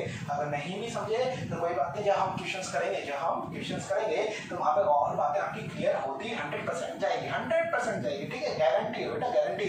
ये जो पर्टिकुलर टॉपिक जितने भी मैं आपको टॉपिक्स पढ़ा रहा हूँ, इन सारे टॉपिक्स में आपको मास्टर बना के ही छोड़ूंगा। ध्यान रखना, बस आपको करना क्या है, जो मैं आपको होमवर्क देता हूँ वो होमवर्क हमेशा टाइम पे करते जाओ। जो लेक्चर डाल रहा हूँ हमेशा टाइम पे आप लेक्चर देखते जाओ, और फिर बस देखो जादू आपका 1 साल 2 साल बाद जब भी आपका रिजल्ट आएगा, जब भी आप पेपर देने वाले हो, ठीक है, तो आप लोगों को खुद को महसूस हो जाएगा कि अरे हाँ मजा आ गया। ठीक है, तो चलो देखो भाई, अब मैं एक और एग्जांपल बता रहा हूँ ग्लूकोज का। तो ग्लूकोज का इक्वेशन मैं आपको बता चुका हूँ, 6H12O6 मॉलिक्यूलर वेट क्या 180 है। ठीक है, रेशियो क्या था, 6:12:6। सिंपलेस्ट क्या हो जाएगा, 1:2:1। एम्पिरिकल फॉर्मूला क्या होगा, CH2O। यहाँ से एम्पिरिकल वेट कितना आ गया, 30 आ गया। सारी बात मैं आपको बोल चुका हूँ। ठीक है, यहाँ पे भी देख लो 6 को मैं क्या लिख सकता हूँ, 6:6 में लिख सकता हूँ। सिंपलेस्ट क्या हो जाएगा, 1:1 आपका सिंपलेस्ट हो जाएगा। तो मैं क्या लिख सकता हूँ, CH के बाहर क्या होता है, स्मॉल n। जो मैं आपको बता रहा था हमेशा क्या होता है, इंटीजर ही होता है, ध्यान रखिएगा। ठीक है, तो यहाँ पे क्या लिख दिया, 6 लिख दिया। तो CH क्या है बेटा, आपका एम्पिरिकल फॉर्मूला है। यहाँ से एम्पिरिकल वेट कितना आएगा, 12+1 मतलब 13। अरे समझिए ना, अरे जैसे आप लोग मॉलिक्यूलर वेट निकालते हैं, सेम वही तरीके से आपको क्या निकालना है, एम्पिरिकल वेट निकालना है। समझिए ना, बहुत ईजी है। ठीक है, तो चलो अगला क्या बेटा, एसिटिक एसिड सब लोग जानते हैं। एसिटिक एसिड आपने क्लास 10 में आपने पढ़ा होगा। अगर मेरे से पढ़ा है तो मैंने आपको बताया होगा। विनेगर क्या है, एसिटिक एसिड। ठीक है, चाउमीन में डलता है ना। अरे यार सर, इस क्वारंटीन में हमें क्या क्या बातें याद दिला दी आपने, खाने पीने के लिए सब बातें याद दिलाए हैं ही मत किया करो। तो बेटा बिल्कुल मैं भी आपसे ऐसे बोलता हूँ, आप लोग भी मेरे को खाने पीने की बातें कभी भी ना किया करेंगे। मेरे को तो मोमोज बहुत ज्यादा पसंद है, बिना मोमोज के मैं नहीं रह सकता। चलो देखो भाई, एसिटिक एसिड क्या है, तो भाई CH3COOH क्या है बेटा बोलो, CH3COOH। तो ध्यान से सुनना, CH3COOH। तो मैं ऐसा लिख सकता हूँ शॉर्ट में कैसे, भाई कार्बन कितना है, 2 है तो C2। हाइड्रोजन कितना है, बोलो हाइड्रोजन कितना है, 3 और 1 4 है ना। ऑक्सीजन कितना है, 2। तो भाई इस तरह के लिख सकते हैं। तो अगर मैं रेशियो लूंगा तो रेशियो क्या आएगा, 2:4:2, 2:4:2। सिंपलेस्ट बनाओगे तो क्या आएगा, 1:2:1। मतलब जब इसका एम्पिरिकल क्या लिखोगे, एम्पिरिकल फॉर्मूला। तो एम्पिरिकल फॉर्मूला क्या आएगा, C के नीचे 1, H के नीचे 2, O के नीचे 1 है ना। तो क्या हो गया, CH2O है ना, CH2O। एम्पिरिकल वेट कैसे निकालते हैं, 12+2+16। तो ये कितना आएगा, 30 आएगा। मॉलिक्यूलर वेट कितना था इसका, CH3COOH का कितना मॉलिक्यूलर वेट था, 60 था। तो यहाँ से भी कर सकते हो, स्मॉल n वाली मैंने आपको बात बताई थी। यहाँ पे molecular weight upon empirical weight किया, 60/30 किया। तो आंसर कितना है, बोलो आंसर कितना है, 2 है। तो इसको लिखने का तरीका समझिए, मैं कौन सा वाला तरीके की मैं आपको बात कर रहा हूँ, बिल्कुल सही वाले तरीके की मैं आपको बात कर रहा हूँ।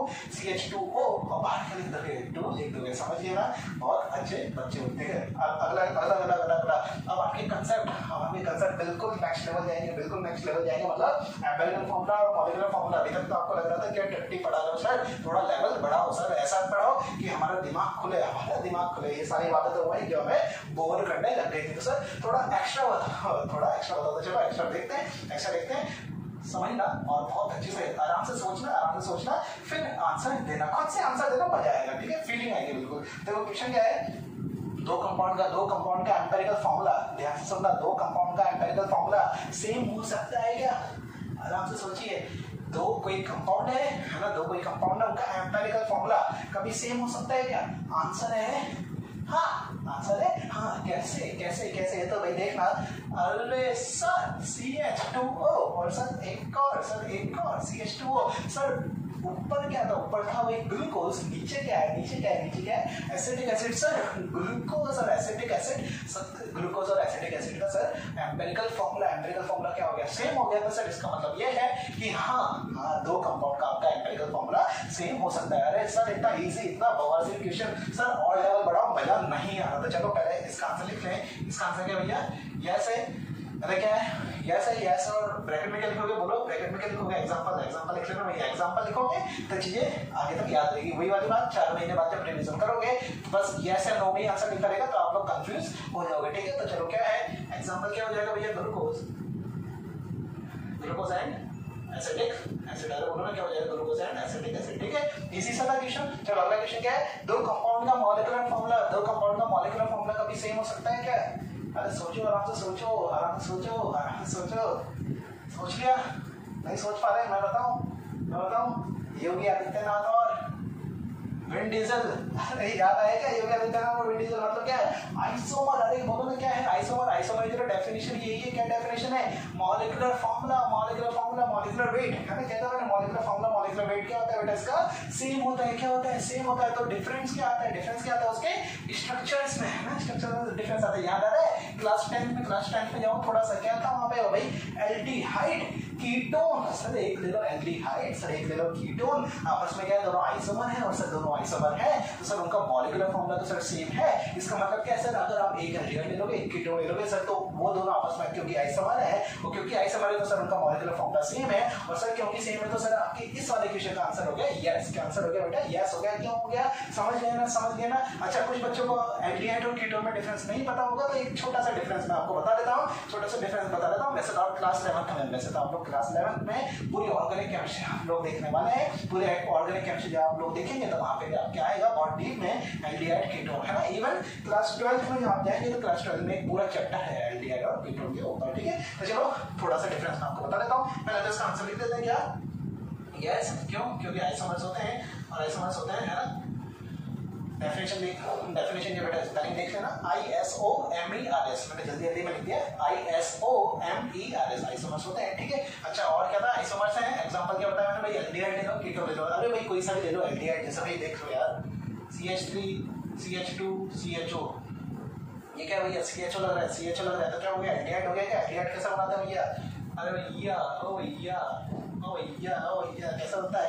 C डबल बॉन्ड O के एटलीस्ट एक तरफ ध्यान रखना। मैंने क्या कहा? एटलीस्ट एक तरफ, दोनों तरफ भी आ सकता है। अगर कम से कम एक जगह आपका क्या आ रहा है? हाइड्रोजन आ रहा है, कम से कम एक जगह हाइड्रोजन आ रहा है, तो वो क्या हो जाएगा बेटा? आपका एल्डिहाइड हो जाएगा। पर अगर मान लो दोनों तरफ क्या आ जाए? भैया दोनों तरफ क्या आ जाए? दोनों तरफ क्या आ जाए? कार्बन आ जाए, तो वो क्या हो जाएगा? कीटोन आपका हो जाएगा। समझ गया ना? बहुत इजी सा आपका कंसेप्ट है, ठीक है। तभी CH3 CH2 CHO तो क्या हो गया? हमारा एल्डिहाइड हो गया। अगर मैं कीटोन बनाना हो तो कीटोन क्या होगा? CH3 CO CH3, ठीक है। एक बार देख लेना, शायद ऐसे कुछ बनने वाला है, बना के देख लेते हैं, कंफ्यूज होना। ये 3 तो हाइड्रोजन है, ठीक है। ये क्या है? C डबल बॉन्ड O, है ना। इधर क्या है? वापस 3 हाइड्रोजन, बिल्कुल सही है ना। तो कीटोन क्या हो गया? कि C डबल बॉन्ड O के दोनों तरफ आजू बाजू क्या आ गया? कार्बन आ गया, तो ये क्या हो गया? कीटोन हो गया। देख लो मॉलिक्यूलर फॉर्मूला दोनों जगह मैच करके देख लेना, दोनों जगह मॉलिक्यूलर फॉर्मूला क्या आएगा बेटा? आपका सेम आएगा। क्योंकि मॉलिक्यूलर फॉर्मूला सेम आ गया तो क्या हो गया? यहाँ पे आंसर क्या आ गया हमारा? यस आ गया। देख लो एक बार करके बता के दो मैं। मॉलिक्यूलर फॉर्मूला कैसे सेम है? यहाँ पे कार्बन कितना है? 1 2 3, तो मैं क्या लिखूंगा? C3 लिखूंगा। हाँ कि ना? हाइड्रोजन कितना है? 3 4 5 और 1 6। ऑक्सीजन कितना है? बोलो ऑक्सीजन कितना है? ऑक्सीजन तो नहीं है। नीचे वाले में देख लो तो कार्बन कितना है? 1 2 3, तो ये 3 हो गए। हाइड्रोजन कितना है? बोलो 3 और 3 6। ऑक्सीजन कितना है बोलो, ऑक्सीजन कितना है 1। हैंस रूट समझ गया ना, बहुत ईजी सा क्वेश्चन था। चलो अगला, अब थोड़ा और लेवल बढ़ाते हैं, थोड़ा और लेवल बढ़ाना है, अब मजा आने वाला है, शायद और थोड़ी फीलिंग अब आपको आ जाएगी। ठीक है, देखो क्वेश्चन क्या है, दो कंपाउंड का अगर बेटा आपका क्या है एम्पिरिकल फॉर्मूला अगर सेम है, क्या कह रहा है, दो कंपाउंड का अगर एम्पिरिकल फॉर्मूला सेम है तो क्या उनका मॉलिक्यूलर फॉर्मूला अलग हो सकता है क्या? अरे बहुत बेहतरीन क्वेश्चन है, क्वेश्चन समझने की कोशिश करो कि भाई अगर मान लो दो कंपाउंड का अगर एम्पिरिकल फॉर्मूला अगर सेम आ रहा है, अगर दो चीजों का अगर एम्पिरिकल फॉर्मूला अगर आपका सेम आ रहा है, तो जो उनका मॉलिक्यूलर फॉर्मूला जो अगर मैं निकालूंगा तो मॉलिक्यूलर फॉर्मूला अलग आ सकता है क्या? अरे आ सकता है क्या? बिल्कुल आ सकता है। कैसे तो कैसा आएगा भैया, ग्लूकोज आएगा और एसिटिक एसिड आएगा, बोलो ना ग्लूकोज आएगा और एसिटिक एसिड आएगा, क्योंकि ग्लूकोज और एसिटिक एसिड आपके पास आ गए, और ग्लूकोज और एसिटिक एसिड आपके पास आ गए, दोनों में क्या है एम्पिरिकल फॉर्मूला क्या है, सेम है। डिफरेंस क्या है? डिफरेंस है बेटा आपके मॉलिक्यूलर फॉर्मूला है, बोलो ना क्या है, मॉलिक्यूलर फॉर्मूला में क्या है, मॉलिक्यूलर फॉर्मूला और मॉलिक्यूलर फॉर्मूला में दोनों में डिफरेंस है, तो इसमें आंसर क्या आ गया, यस। तो ठीक है, यहाँ पे कर देना भैया, यहाँ पे कर देना यस, अलग हो सकता है कहीं से, तो भैया मैंने बता दिया ग्लूकोज एसिटिक एसिड वाला मैंने आपको एग्जांपल बता दिया। एक क्वेश्चन आप लोग के लिए होमवर्क में दे देता हूँ, दो कंपाउंड का अगर एम्पिरिकल फॉर्मूला डिफरेंट है, देखो अच्छा क्वेश्चन है, दो कंपाउंड का अगर एम्पिरिकल फॉर्मूला अगर डिफरेंट है तो उनका मॉलिक्यूलर फॉर्मूला कभी सेम हो सकता है क्या? आपको बताना यस या फिर नो में। अगर आंसर यस है तो आपको उसके एग्जांपल जरूर से जरूर बताना है, और अगर नो है तो कोई बात नहीं, नो है तो भी कमेंट करके बताओ।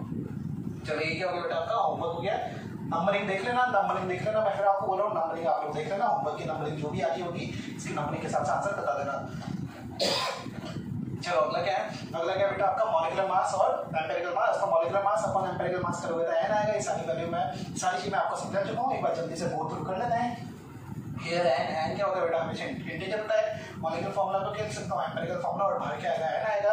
ठीक है, एम्पिरिकल फॉर्मूला बहुत इंपॉर्टेंट बात है, स्टार वाली बात है, प्लीज गौर करें। क्या है, लीस्ट पॉसिबल मोलर मास होने वाला है, क्या होता है एम्पिरिकल फॉर्मूला, क्या होता है लीस्ट पॉसिबल मोलर मास। ऐसा क्यों बोला मैंने, क्योंकि यहाँ पे n क्या हो सकता है, 1 हो सकता है, 2 हो सकता है, 3 हो सकता है, 4 हो सकता है। तो ध्यान रखना, अगर n की वैल्यू सबसे कम मतलब 1 अगर है, तो अगर n की वैल्यू 1 हो गई तो मतलब मॉलिक्यूलर फॉर्मूला और एम्पिरिकल फॉर्मूला क्या हो गए, सेम हो गए, है ना। अगर यहाँ पे n की वैल्यू अगर मैं 2 कर दूंगा तो अब मॉलिक्यूलर फॉर्मूला आपका आगे बढ़ता जाएगा। पर ऐसी कौन सी जगह थी जहाँ पे आपके ये दोनों बराबर हो गए, तो वो क्या था, 1 था, और n की वैल्यू क्या थी, 1 थी, या फिर ऐसा बोलो यही जगह क्या है, लीस्ट पॉसिबल आपका मोलर मास। क्या है एम्पिरिकल फॉर्मूला का क्या बोल सकता हूँ, least possible molar mass. Least possible मतलब n की वैल्यू क्या है, 1 है। देखो मैंने एग्जांपल के थ्रू भी बता रखा है, जैसे एम्पिरिकल फॉर्मूला है CH, है ना, तो एम्पिरिकल वेट कितना है, 13 आएगा, ऑब्वियस बात है, पर मॉलिक्यूलर वेट क्या हो जाएगा भाई 30, पहले तो into 1 क्योंकि ये समझिए ना, n की वैल्यू बढ़ती है, फिर 13 into 2 13 into 3, पर शुरुआत में क्या था, यहाँ पे 13 था, यहाँ पे 13 into 1 मतलब 13, तो 2 में लेके क्या था, सेम था। तो इसलिए प्लीज ध्यान रखें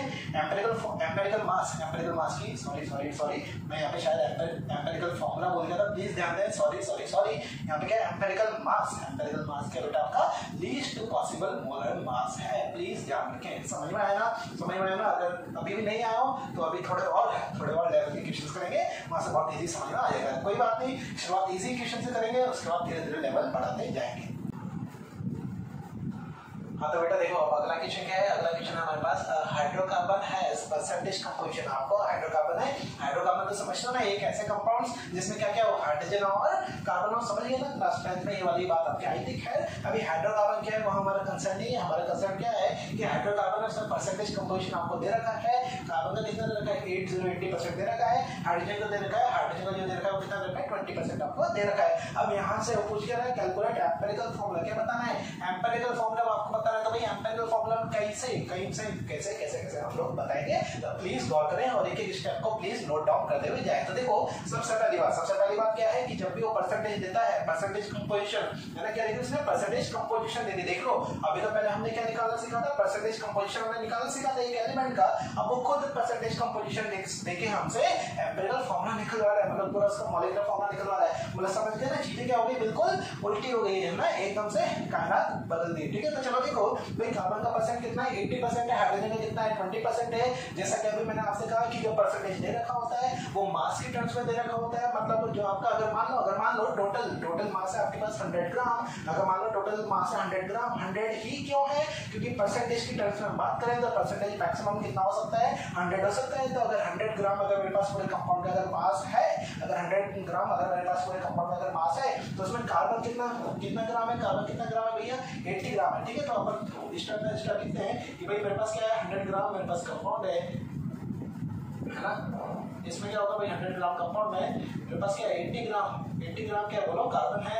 ठीक है, बात करो बेटा किसकी हाइड्रोजन कितना है बोलो 20 ग्राम मेरे पास क्या है बेटा हाइड्रोजन है। अब यहाँ से अब हम क्या करेंगे भाई एम्पिरिकल फॉर्मूला निकालेंगे। तो एम्पिरिकल फॉर्मूला से पहले हमें निकालना होता है मोल्स, और मोल्स निकालते हैं तो ध्यान रखिए क्या ध्यान रखिए कि भाई देखना भाई यहाँ पे जब मैं मोल्स निकालूंगा मोल्स क्या आएंगे 80/12 बोलो ना कितना आएंगे 80/12 आएंगे। यहाँ पे जब मोल्स निकालोगे तो कितने आएंगे 20/1। मैं ऐसा क्यों बोल रहा हूँ मोल्स क्यों निकाल रहे हैं क्योंकि जब एम्पिरिकल फॉर्मूला निकाला जाता है तब मोल्स का ही रेशियो लिया जाता है, मास का रेशियो नहीं लेते। बहुत इंपॉर्टेंट बात है, डेंजर जोन में लिख ले। क्या कहा मैंने ध्यान से सुनिए क्या कहा मैंने कि भाई जब एम्पिरिकल फॉर्मूला हम निकालते हैं, जब हम एम्पिरिकल फॉर्मूला इसका बताएंगे तो एम्पिरिकल फॉर्मूला बताते टाइम जो हम रेशियो लेंगे मतलब कार्बन के नीचे जो लिखेंगे और हाइड्रोजन के नीचे जो लिखेंगे, अरे याद आ रहा है वो हम कौन सा रेशियो लेते हैं मोल रेशियो ही देते हैं। अगर फिर भी समझ में नहीं आया तो बेटा आज ही के लेक्चर में मैंने शुरुआत में मैंने आपको एक एग्जांपल करवाया था,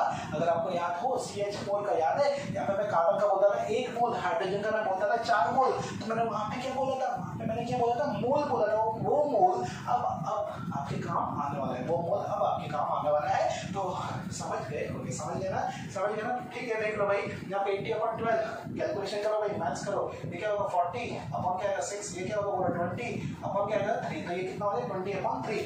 यहाँ पे करोगे तो ये कितना आएगा बोलो, ये कितना आ गया 20 है ना। तो भाई जब रेशियो हो गया 20/3/20, क्या था मैंने 20/3 है ना, ये वाला 20/3, अरे बोलो ना 20/3 अपॉन क्या करोगे 20/1, 20 से 20 खच क्या आएगा खच, तो रेशियो कितना आएगा 1:3। क्या आएगा 1:3 मतलब कार्बन के नीचे आएगा 1 और हाइड्रोजन के नीचे क्या आएगा 3। तो ये हो गया इसका एम्पिरिकल फॉर्मूला। क्या एम्पिरिकल फॉर्मूला हो गया बोलो, क्या एम्पिरिकल फॉर्मूला हो गया बोलो। अरे भाई बोलते रहा करो क्या है एम्पिरिकल फॉर्मूला CH3। क्या है एम्पिरिकल फॉर्मूला CH3। अगर मैं यहाँ से एम्पिरिकल वेट निकालता हूँ तो एम्पिरिकल वेट क्या होगा 12 + 3 मतलब 15। अरे बोलो क्या हो जाएगा 12 + 3 मतलब 15। ऐसा मैं क्यों बोल रहा हूँ, मैं एम्पिरिकल वेट क्यों निकाल रहा हूँ क्योंकि मेरा अगला क्वेश्चन क्या है मेरे को क्या बताना है मॉलिक्यूलर फॉर्मूला बताना है। उसमें क्या दे रखा है वेपर डेंसिटी दे रखा है। ध्यान दें क्या दे रखा है वेपर डेंसिटी दे रखा है।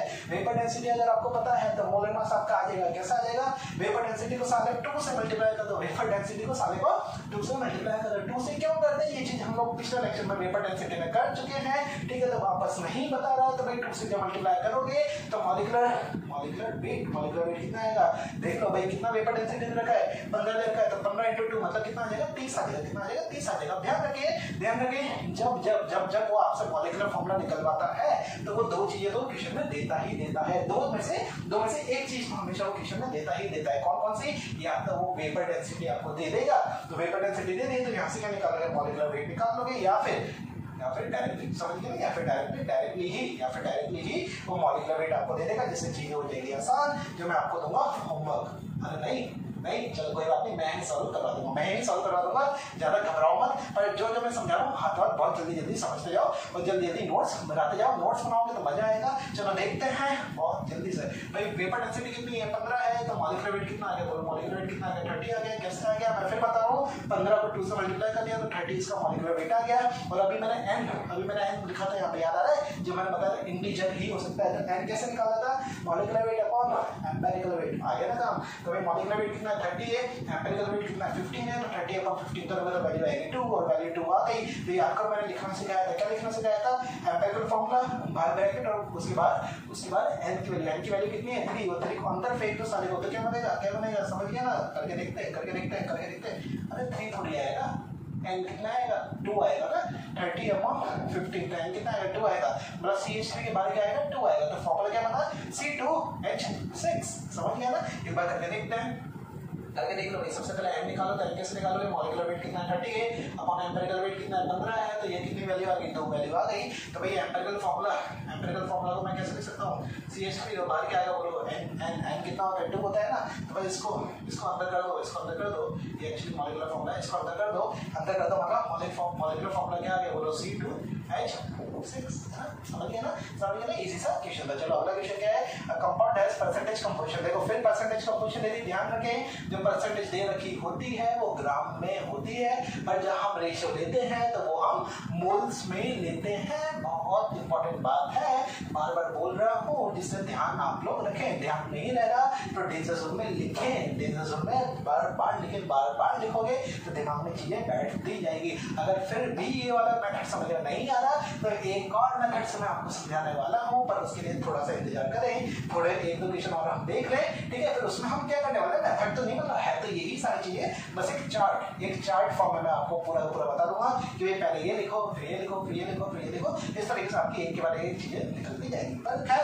खैर क्योंकि ये सारे के सारे इजी क्वेश्चन है, तो इन इजी क्वेश्चन में चार्ट वगैरह बनाने की कोई जरूरत मेरे को महसूस नहीं हो रही, तो इसलिए हम डायरेक्ट इसको सॉल्व करते जा रहे हैं। तो भाई बताओ भाई, कार्बन कितना ग्राम है भाई, पहले तो ये देखो 100 ग्राम मेरे पास टोटल है, ठीक है। कार्बन कितना है बोलो, 40 ग्राम है, 40 ग्राम है बोलो ना, 40 ग्राम है। उसके बाद बात करें भाई हाइड्रोजन कितना ग्राम है ना, कितना ग्राम है, 6.66 ग्राम है। उसके बाद एक और क्या दे रखा है बोलो, एक और क्या दे रखा है, ऑक्सीजन दे रखा है। ऑक्सीजन कितना ग्राम दे रखा है, 3.34 ग्राम आपको ऑक्सीजन दे रखा है ना। पर हमें जो रेशियो लेना होता है वो किसका लेना होता है, मोल्स का रेशियो लेना होता है। तो मोल्स निकालोगे, मोल्स कैसे निकालोगे, तो मोल्स कार्बन कितना होंगे 40/12, इसके कितने होंगे बोलो 6.66/1, और इसके कितने मोल्स होंगे बोलो 53.34/16, ये इसके मोल्स आने वाले, ठीक है। तो इसके मोल्स बताओ, इसके कितने आ जाएंगे, इसकी वैल्यू आएगी बेटा अभी 3.33 अप्रॉक्स में लेना हूँ, ठीक है। यहाँ पे कितने आ गए बोलो 6.66 आ गई, और यहाँ पे भी अप्रॉक्स आप लोगे तो ये अप्रॉक्स आ गई बेटा 3.33, कितने आ जाएगी 3.33,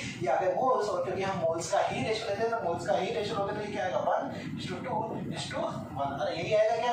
अच्छा एम्पिरिकल फार्मूला क्या हो गया इसका, एम्पिरिकल फार्मूला क्या हो गया है ना, क्या हो गया, कार्बन के नीचे क्या लिखोगे 1, हाइड्रोजन के नीचे क्या लिखोगे बोलो 2, है ना, और ऑक्सीजन के नीचे क्या लिखोगे 1, मतलब ये क्या हो गया CH2O। समझ में आया क्या, ये तो क्या हो गया एम्पिरिकल फार्मूला हो गया। एम्पिरिकल वेट कैसे बताओगे इसका, 12 + 2 + 16, ये आएगा बेटा आपका 3030, कितना आएगा 3030। इसी तरह का क्वेश्चन हमने कर रखा था, इसलिए मैंने डायरेक्ट बता दिया 30 इसका मॉलिक्यूलर वेट आएगा।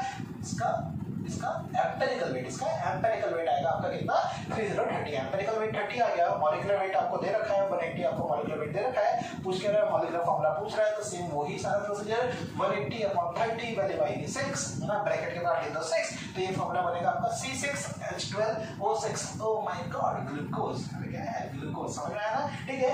तो उम्मीद करता हूं समझ गए होंगे। अभी और अच्छी क्वालिटी के हम क्वेश्चंस करते हैं, पर पहले धीरे-धीरे हम लोग लेवल बढ़ाएंगे, ठीक है। तो इसको जल्दी से छापो, फिर आगे बढ़ते हैं।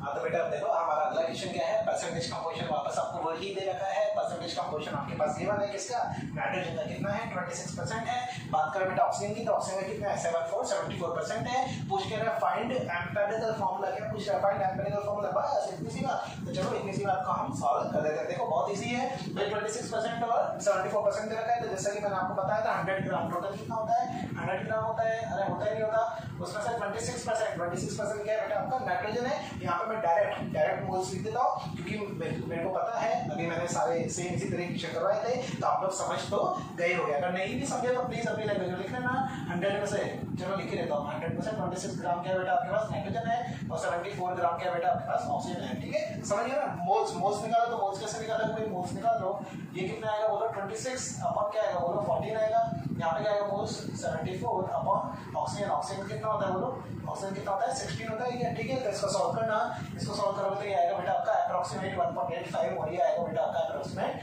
4.62, है ना। ये अप्रॉक्सीमेट इसी तरह की आपकी कोई ना कोई वैल्यूज आते हैं। बाकी अब सर इतना खतरनाक हमारा ये चीज बन गई, एक तो बना है 1.85, एक बना है 4.62, तो सर अब क्या करेंगे तो बेटा ऐसे हर केस में आपको क्या करना होता है, दोनों में से जो छोटी वैल्यू होती है, क्या कहा मैंने, दोनों में से जो छोटी वैल्यू होती है, वो दोनों में से जो छोटी वैल्यू जो भी है उससे आप दोनों को डिवाइड कर दो। बताओ कौन सा छोटा है, 1.85 छोटा है या 4.62 छोटा है ना, 1.85 छोटा है, तो 1.85 को अगर बोथ साइड डिवाइड करते हैं, यहाँ पे 1.85 अपॉन 1.85, अरे बोलो ना, यहाँ पे भी 4.62 अपॉन 1.85। तो अब जब आप बेटा ऐसा करेंगे, अब जब आप ऐसा करेंगे तो अब आपके पास वैल्यू आ जाएगी। वो वैल्यू क्या आएगी बोलो? वो वैल्यू आएगी बेटा आपकी यहाँ पे आ जाएगी 1 और ये आएगा बेटा आपका 2.5 अप्रोक्सीमेट आपका यही रहने वाला है। ये तो 1 हो ही गया क्या? 1.85 से 1.85 खर्च हो ही गया। यहाँ पे 4.62 अपन 1.85 करके आपका अप्रोक्सीमेट आ जाएगा। कितना लिखा है मैंने? 2.5 आ जाएगा। और 2.5 अब सर ये तो वापस वाले तो पॉइंट्स आ गया।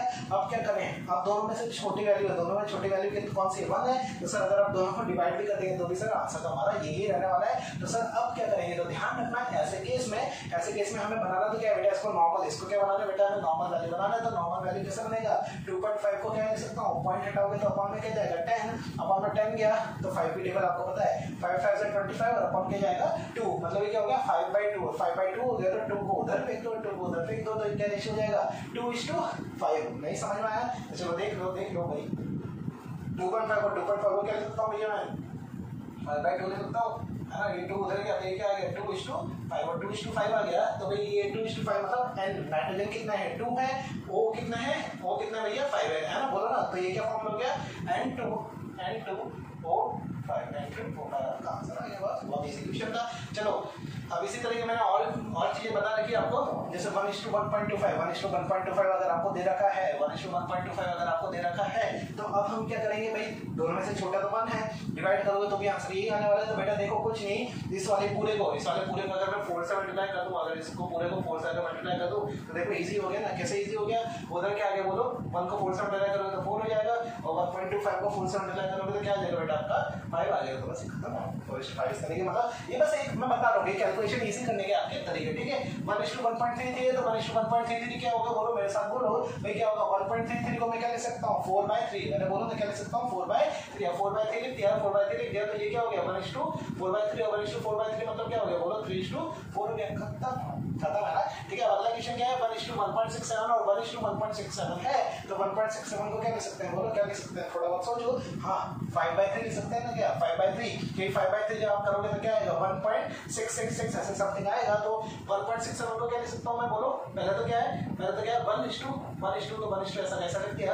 1.67 को क्या लिख सकते हैं? 5/3। तो ये 3 उधर फेंक दो तो क्या आ जाएगा आपका? 3:5 आपका आंसर आ जाएगा। समझ गया ना? बहुत इजी कैलकुलेशन है। फिर वापस क्या है? 1:2.5 वैसे वही वाली बात है। 2:5 आपका आ जाएगा। समझ गया ना? 2:5 आपका आ जाएगा। ठीक है। तो इसी तरह की आपकी कैलकुलेशन रहने वाली है। इसी तरह आपकी कोई ना कोई वैल्यूज आएगी। ध्यान रखना आपका जो फाइनली जो आंसर है वैसा आना चाहिए। 1 2 3 4 5 6 7 8 9 10 इस तरीके से वैल्यूज आनी चाहिए पॉइंट में। मतलब अगर आ गया तो मैं आपको तरीका बता दिया। दोनों में से जो छोटी वैल्यू जो भी आएगी उससे डिवाइड कर देना।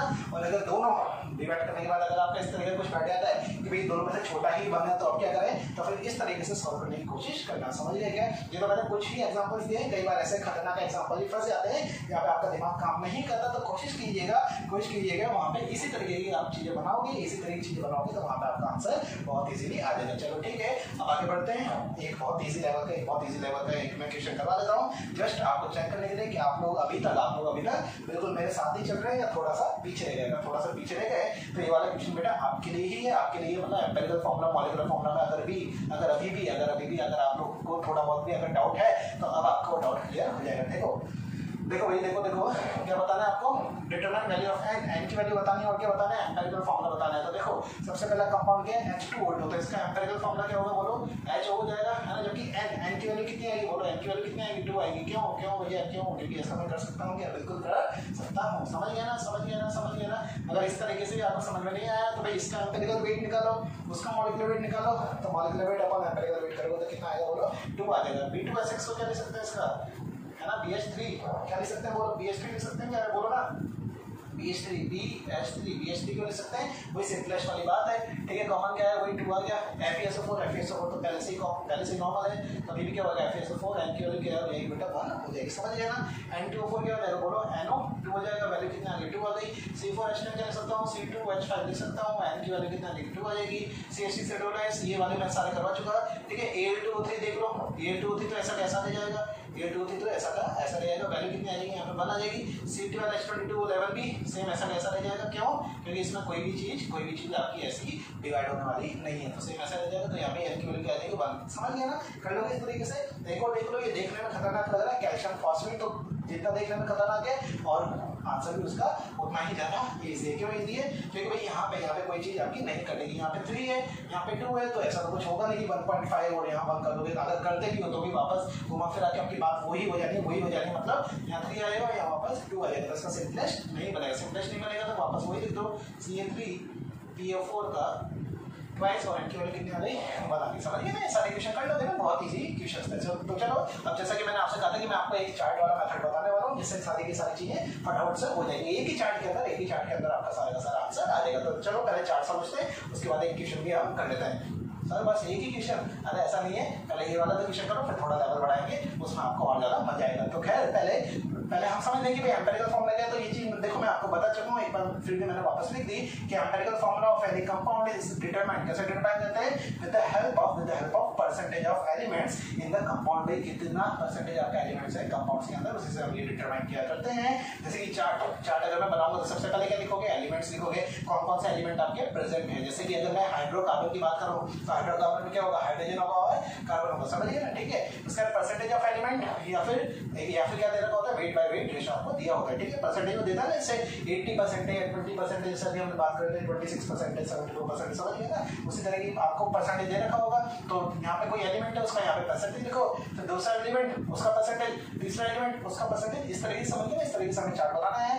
Number of atoms of element क्या करेंगे? तो नंबर ऑफ एटम्स हम कैसे निकालते हैं? जिसका परसेंटेज है अपन क्या कर दोगे? उसका एटॉमिक मास। जैसे कि भाई कार्बन है तो अपॉन 12, हाइड्रोजन है तो अपॉन 1, नाइट्रोजन है तो अपॉन 14, ऑक्सीजन है तो अपॉन 16, सल्फर है तो अपॉन 32। अरे बस ठीक है। उसके बाद क्या? Relative number of atom. Relative number of atom क्या है? जो नंबर ऑफ आपके एटम है अपॉन क्या कर दोगे? लोवेस्ट वैल्यू कर दोगे। क्या कर दोगे? अपॉन लोवेस्ट वैल्यू कर दोगे। जैसे कि यहाँ पे एक पंखा फंस रहा था ना, ये लोवेस्ट वैल्यू क्या थी? दोनों में से 1.85, तो 1.85 को दोनों में से डिवाइड कर दिया था। तो बस यहाँ पे भी यही करना है। यहाँ पे नंबर ऑफ एटम में जो 3-4 जो हम नंबर ऑफ एटम निकालेंगे सारे एलिमेंट्स के, जो सबसे जो छोटा जो वैल्यू होगा उसको सबसे डिवाइड कर दो, तो क्या आएगा? Relative number of atom. अब कई बार क्या होता है? रिलेटिव नंबर ऑफ एटम आपका पॉइंट्स में आ जाता है। पॉइंट्स में आ जाता है, जैसे कि 1:1.25 भी आ गया, दैट इज से 1:1.25 आ गया। तो ये तो कोई आंसर है नहीं, तो भाई उसको कोई ना कोई आपको एक ऐसे नंबर से मल्टीप्लाई करना पड़ेगा जिससे वो वैल्यूज बिल्कुल इंटीजर्स टाइप में आ जाए। 1 2 3 4 5 6 7 8 9 10 होल नंबर वाली बात आ जाए। ठीक है, तो उसके लिए क्या करोगे? कोई एक लोवेस्ट नंबर को मल्टीप्लाई कर दोगे, किससे? रिलेटिव रेशियो से, है ना? ये वाली चीज समझ में आ गई होगी। नहीं आई तो क्वेश्चन के थ्रू समझते हैं। क्वेश्चन है हाइड्रोकार्बन कंटेन्स 80% कार्बन। भाई 80% उसमें कार्बन है, उसका मॉलिक्यूलर फॉर्मूला आपको, molecular formula of hydrocarbon is 30। ये मॉलिक्यूलर फॉर्मूला है, मॉलिक्यूलर वेट है। अबे गाँव से आए हो क्या? ये तो मॉलिक्यूलर, बोलो ना क्या है? मॉलिक्यूलर वेट आपको दे रखा है, कितना दे रखा है? 30 आपको मॉलिक्यूलर वेट दे रखा है। Then calculate its molecular formula and empirical formula. Molecular formula आपको निकालना है और क्या निकालना है? बोलो एम्पिरिकल फॉर्मूला निकालना है। कैसे निकालेंगे? तो भाई सेम वही चार्ट को मैं थोड़ा और नीचे तक कर देता हूँ। ठीक है, वापस लिखने की जरूरत नहीं पड़ेगी, मेहनत नहीं लगेगी, पर आप लोगों को मेहनत करनी है। वापस लिख लेना भैया, वापस लिख लेना भाई। एलिमेंट कौन कौन सा? हाइड्रोकार्बन है, 80% तो कार्बन है, तो बाकी का 20% क्या होगा? हाइड्रोजन होगा। ठीक है, तो कौन कौन से एलिमेंट से? एक तो कार्बन है और एक क्या है? हाइड्रोजन है। सेकंड में क्या लिखना है? परसेंटेज। तो कार्बन का परसेंट कितना भैया? 80 है। हाइड्रोजन कितना हो जाएगा भैया? 20 हो जाएगा। ओ समझिए ना? कैसे तो भाई कार्बन 80 है, तो बचा हुआ 100 में से 80 माइनस करोगे तो कितना आएगा? 20 आ जाएगा। ठीक है, उसके बाद बात करें number of atoms of element. तो number of atoms of element कैसे निकालोगे? इसका कितना? 80 अपन क्या है? Atomic mass. एटॉमिक मास कितना होता है भैया? कार्बन का 12 है ना। यहाँ पे क्या करोगे? 20/1। ओ भैया है ना, कितना करोगे? 20/1। दोनों में से छोटी वैल्यू कौन सी आएगी? इसको सॉल्व कर लो। ये कितना आएगा भैया? 4 2 8 20 4 3 12। 20/3 छोटा है या फिर 20/1 छोटा है? अरे कौन सा छोटा है? 20/3 छोटा है या 20/1 छोटा है? अरे 20/3 छोटा है ना। तो मैंने क्या कहा था? ये दोनों में से छोटा है, उसको पूरे से डिवाइड कर दो। पूरे से डिवाइड करना मतलब ये भी क्या हो जाएगा? 20/3 और इसको भी मैं क्या लिखूंगा? बोलो, इसको भी क्या लिखूंगा? 20/1 जो था। अपन क्या कर दोगे? बोलो, अपन क्या कर दोगे? 20/3 क्या कर दोगे? 20/3। ठीक है, 20 से 20 क्या हो गया बेटे? क्या हो गया? खर्च हो गया, है ना। तो 3 आ गया बेटा आपका ऊपर। यहाँ पे क्या हो जाएगा? ये खर्च हो गया, ये क्या आ गया? 1 आ गया, है ना। ये 1 आ गया। बात करते हैं सिंपलेस्ट रेशियो की। तो सिंपलेस्ट रेशियो तो यहाँ पे कोई जरूरत नहीं पड़ेगी, क्योंकि ये 1 है और ये क्या है? 3 है, मतलब नॉर्मल नंबर है। नॉर्मल नंबर है। अगर पॉइंट्स में आ जाता तो फिर मैं कुछ ना कुछ मल्टीप्लाई कर देता। समझ लेना कौन सा पॉइंट में आ जाता। जैसे इस तरह की अगर कोई वैल्यू आ जाती तो मैं मल्टीप्लाई वगैरह की वहाँ पे सोचता, पर यहाँ पर ऐसा कुछ नहीं है। तो भाई ये भी क्या हो जाएगा? 1 और ये भी क्या हो जाएगा? 3। ये हो गया 1, ये हो गया 3। तो इसका एम्पिरिकल फॉर्मूला क्या हो गया? एम्पिरिकल फॉर्मूला क्या हो गया? बोलो, CH3। इसका जब आप क्या निकालोगे बेटा? एम्पिरिकल वेट जब निकालोगे तो क्या आएगा? 12 + 3 कितना हो जाएगा? बोलो 15 हो जाएगा। एम्पिरिकल वेट पता है, मॉलिक्यूलर वेट पता है कितना? 30। तो समझ गए ना? समझ गए? सॉल्व नहीं कर रहा क्या? करूँ क्या? अरे करूँ क्या, चलो देख लो भाई क्या है 30 उसका मॉलिक्यूलर वेट है, तो molecular weight upon empirical weight 30 upon 15 करोगे तो एन की वैल्यू कितनी आएगी 2 आएगी। एन की वैल्यू 2 आ गई तो याद है एम्पिरिकल फॉर्मूला के बाहर अब 2 रख देंगे तो यही क्या बन जाएगा मॉलिक्यूलर फॉर्मूला बन जाएगा। मॉलिक्यूलर फॉर्मूला क्या हो गया बोलो, क्या हो गया CH3 के बाहर क्या रख दिया हमने 2 रख दिया तो इसको क्या लिखूंगा C2H6 खत्म, समझ गए? ठीक है, तो चलो और थोड़ा लेवल बढ़ाते हैं ये तो बिल्कुल बावर्सी टाइप के क्वेश्चन है, बहुत ही टाइप के क्वेश्चन है, लेवल बढ़ाते हैं। हाँ तो बेटा अब हमारा आखिरी क्वेश्चन क्या है आज के लेक्चर का, एक हम आखिरी क्वेश्चन कर लेते हैं। आखिरी क्वेश्चन क्या है, 2 ऑक्साइड्स का क्वेश्चन है। 2 oxides of metal contain, 2 oxide आपके पास मेटल के, इसके अंदर क्या क्या है भाई, एक मतलब 50% मेटल है और दूसरे में क्या है 40% आपके पास मेटल है। मतलब समझ गए ना, 2 मेटल ऑक्साइड है, पहले वाले में 50% मेटल है, दूसरे वाले में क्या है 40% मेटल है। तो भाई नाम से ही समझ में आ रहा है भाई मेटल ऑक्साइड है ना, 2 ऑक्साइड है मेटल ऑक्साइड, मतलब मेटल ऑक्साइड्स है। मेटल ऑक्साइड मतलब अगर एक मेटल है तो दूसरा क्या होगा ऑक्सीजन होगा ना। अरे भाई ये भी तो मेटल ऑक्साइड बनेगा, समझ गए ना, इजी सी बात थी।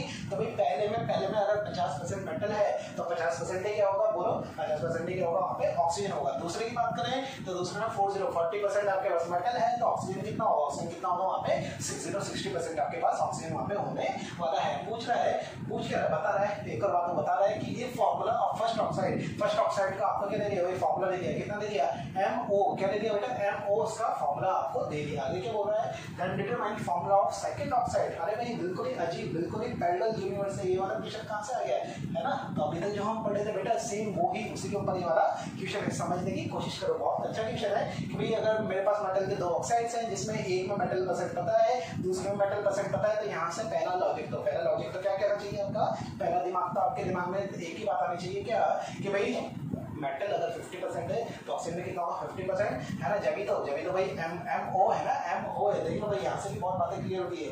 MO है मतलब रेशियो क्या होगा 1:1 का रेशियो होगा, बहुत इंपॉर्टेंट बात है, अभी काम आएगी। ठीक है, बात करें दूसरे की तो दूसरे में क्या है 40% है तो भाई 40% मेटल है तो 60% क्या होगा बेटा आपका, 60% क्या होगा आपका ऑक्साइड होगा मतलब ऑक्सीजन होगा, समझ गए ना। तो देखो उसी तरीके से हमें चार्ट बनाना था, चार्ट में बस वैल्यूज को आंसर पाओ भाई। फर्स्ट ऑक्साइड तो क्या है बेटा आपका, बोलो मैं ब्रैकेट लिख देता हूँ MO है ना, और सेकंड ऑक्साइड हमें निकालना है, ब्रैकेट में क्वेश्चन मार्क लगा देते हैं। तो देखो भाई एलिमेंट, फर्स्ट ऑक्साइड में एलिमेंट क्या होंगे, एक तो M होगा और एक क्या होगा O होगा, ऑब्वियसली बात है ना भाई, एक तो M है और एक और क्या होगा O होगा। सेकंड में भी क्या है, एक तो होगा M और दूसरा क्या होगा बोलो, दूसरा क्या होगा आपका O होगा। परसेंटेज ऑफ एलिमेंट तो पहले में परसेंट कितनी है मेटल की 50 है, ऑक्सीजन की भी कितनी है 50 है। इसकी बात करें तो इसमें कितना दे रखा है 40 दे रखा है, तो ऑक्सीजन कितना हो जाएगा बोलो 60 आपका हो जाएगा। ठीक है, बहुत इजी क्वेश्चन था।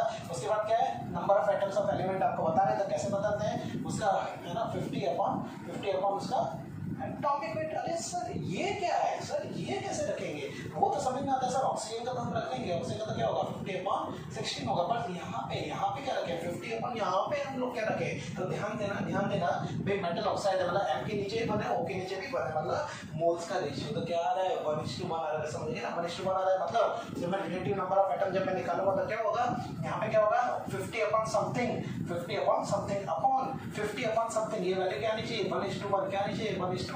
ये वैल्यू तब ही पॉसिबल है जब यहाँ पे क्या है बोलो, यहाँ पे क्या है 16 है बेटा। बहुत अच्छी बात बता दी मैंने आपको, समझ पाए क्या कहा मैंने भाई, यहाँ पे क्या है 16 है, 50/16 आपका होना चाहिए, 50/16 आपका होना चाहिए, और यहाँ तो 50/16 नहीं, तभी तो भाई जब रिलेटिव रेशियो लोगे, रिलेटिव रेशियो क्या होता है दोनों में से जो भी छोटी वैल्यू है उससे डिवाइड कर दो, तो भाई दोनों ही बराबर होनी चाहिए। क्यों बराबर होना चाहिए, मैंने आपको समझा दिया, मेटल ऑक्साइड है M के नीचे 1 है, O के नीचे भी 1 है, ध्यान रखें। ठीक है, तो भाई 50/16 करोगे तभी तो क्या आएगा बोलो, तभी तो क्या आएगा 1:1, तभी तो क्या आएगा बोलो 1:1। तो यहाँ पर सिंपलेस्ट रेशियो क्या आएगा वही 1:1 आपका 1:1 आएगा, तभी तो क्या बन पाएगा बोलो मेटल ऑक्साइड मतलब M1O1, मतलब तभी तो MO बन पाएगा। बहुत अच्छी बात पता चल गई, क्या अच्छी बात पता चल गई कि भाई M का एटॉमिक मास कितना है, M का एटॉमिक मास कितना है 1/16 उसका एटॉमिक मास है। चलो आगे बढ़े, यहाँ पे M है, यहाँ पे O है, ये 40% ये 60%, तो भाई इसका ये कैसे निकालोगे बोलो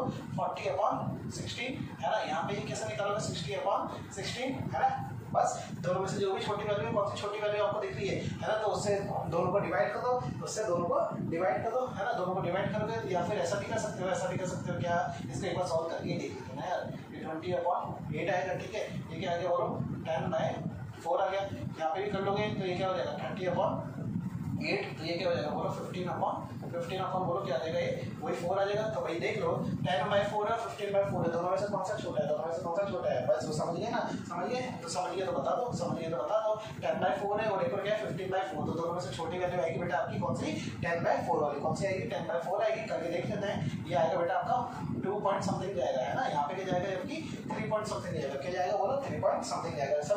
समझिए तो भाई ये वाली छोटी वैल्यू है 10/4 छोटा है, तो भाई इन दोनों को 10/4 से ही डिवाइड करना है, तो यहाँ पे क्या आएगा 10/4 जो ऑलरेडी था अपॉन 10/4, जबकि यहाँ क्या आ जाएगा बोलो 15/4 अपॉन क्या आएगा बोलो 10/4, 4 से 4 खच तरीके आ गया बोलो 15/10, जबकि यहाँ क्या आ गया बोलो, यहाँ क्या आ गया बेटा आपका 1 आ गया, देख लो 15/10 आ गया, 15/10 आ गया मतलब क्या आ गया 1.5 आ गया, तो समझ गए क्या हो गया ये 1.5 आ गया, 1.5 आ गया, 1.5 आ गया, अब समझ गए। अब सिंपलेस्ट नंबर का यहाँ पे आपको काम पड़ गया, सिंपलेस्ट नंबर का आपको काम पड़ गया, तो भाई दोनों को मैं किससे मल्टीप्लाई करूँ, जिससे बिल्कुल ये पॉइंट सही है, तो बिल्कुल सही, किससे मल्टीप्लाई करोगे 2 से, अगर मल्टीप्लाई करते हो तो 1 को 2 से मल्टीप्लाई करोगे तो क्या आएगा 2 आएगा, 1.5 को 2 से मल्टीप्लाई करोगे तो क्या आएगा बोलो 3 आएगा, तो ये क्या हो गया m2 और 3 खत्म।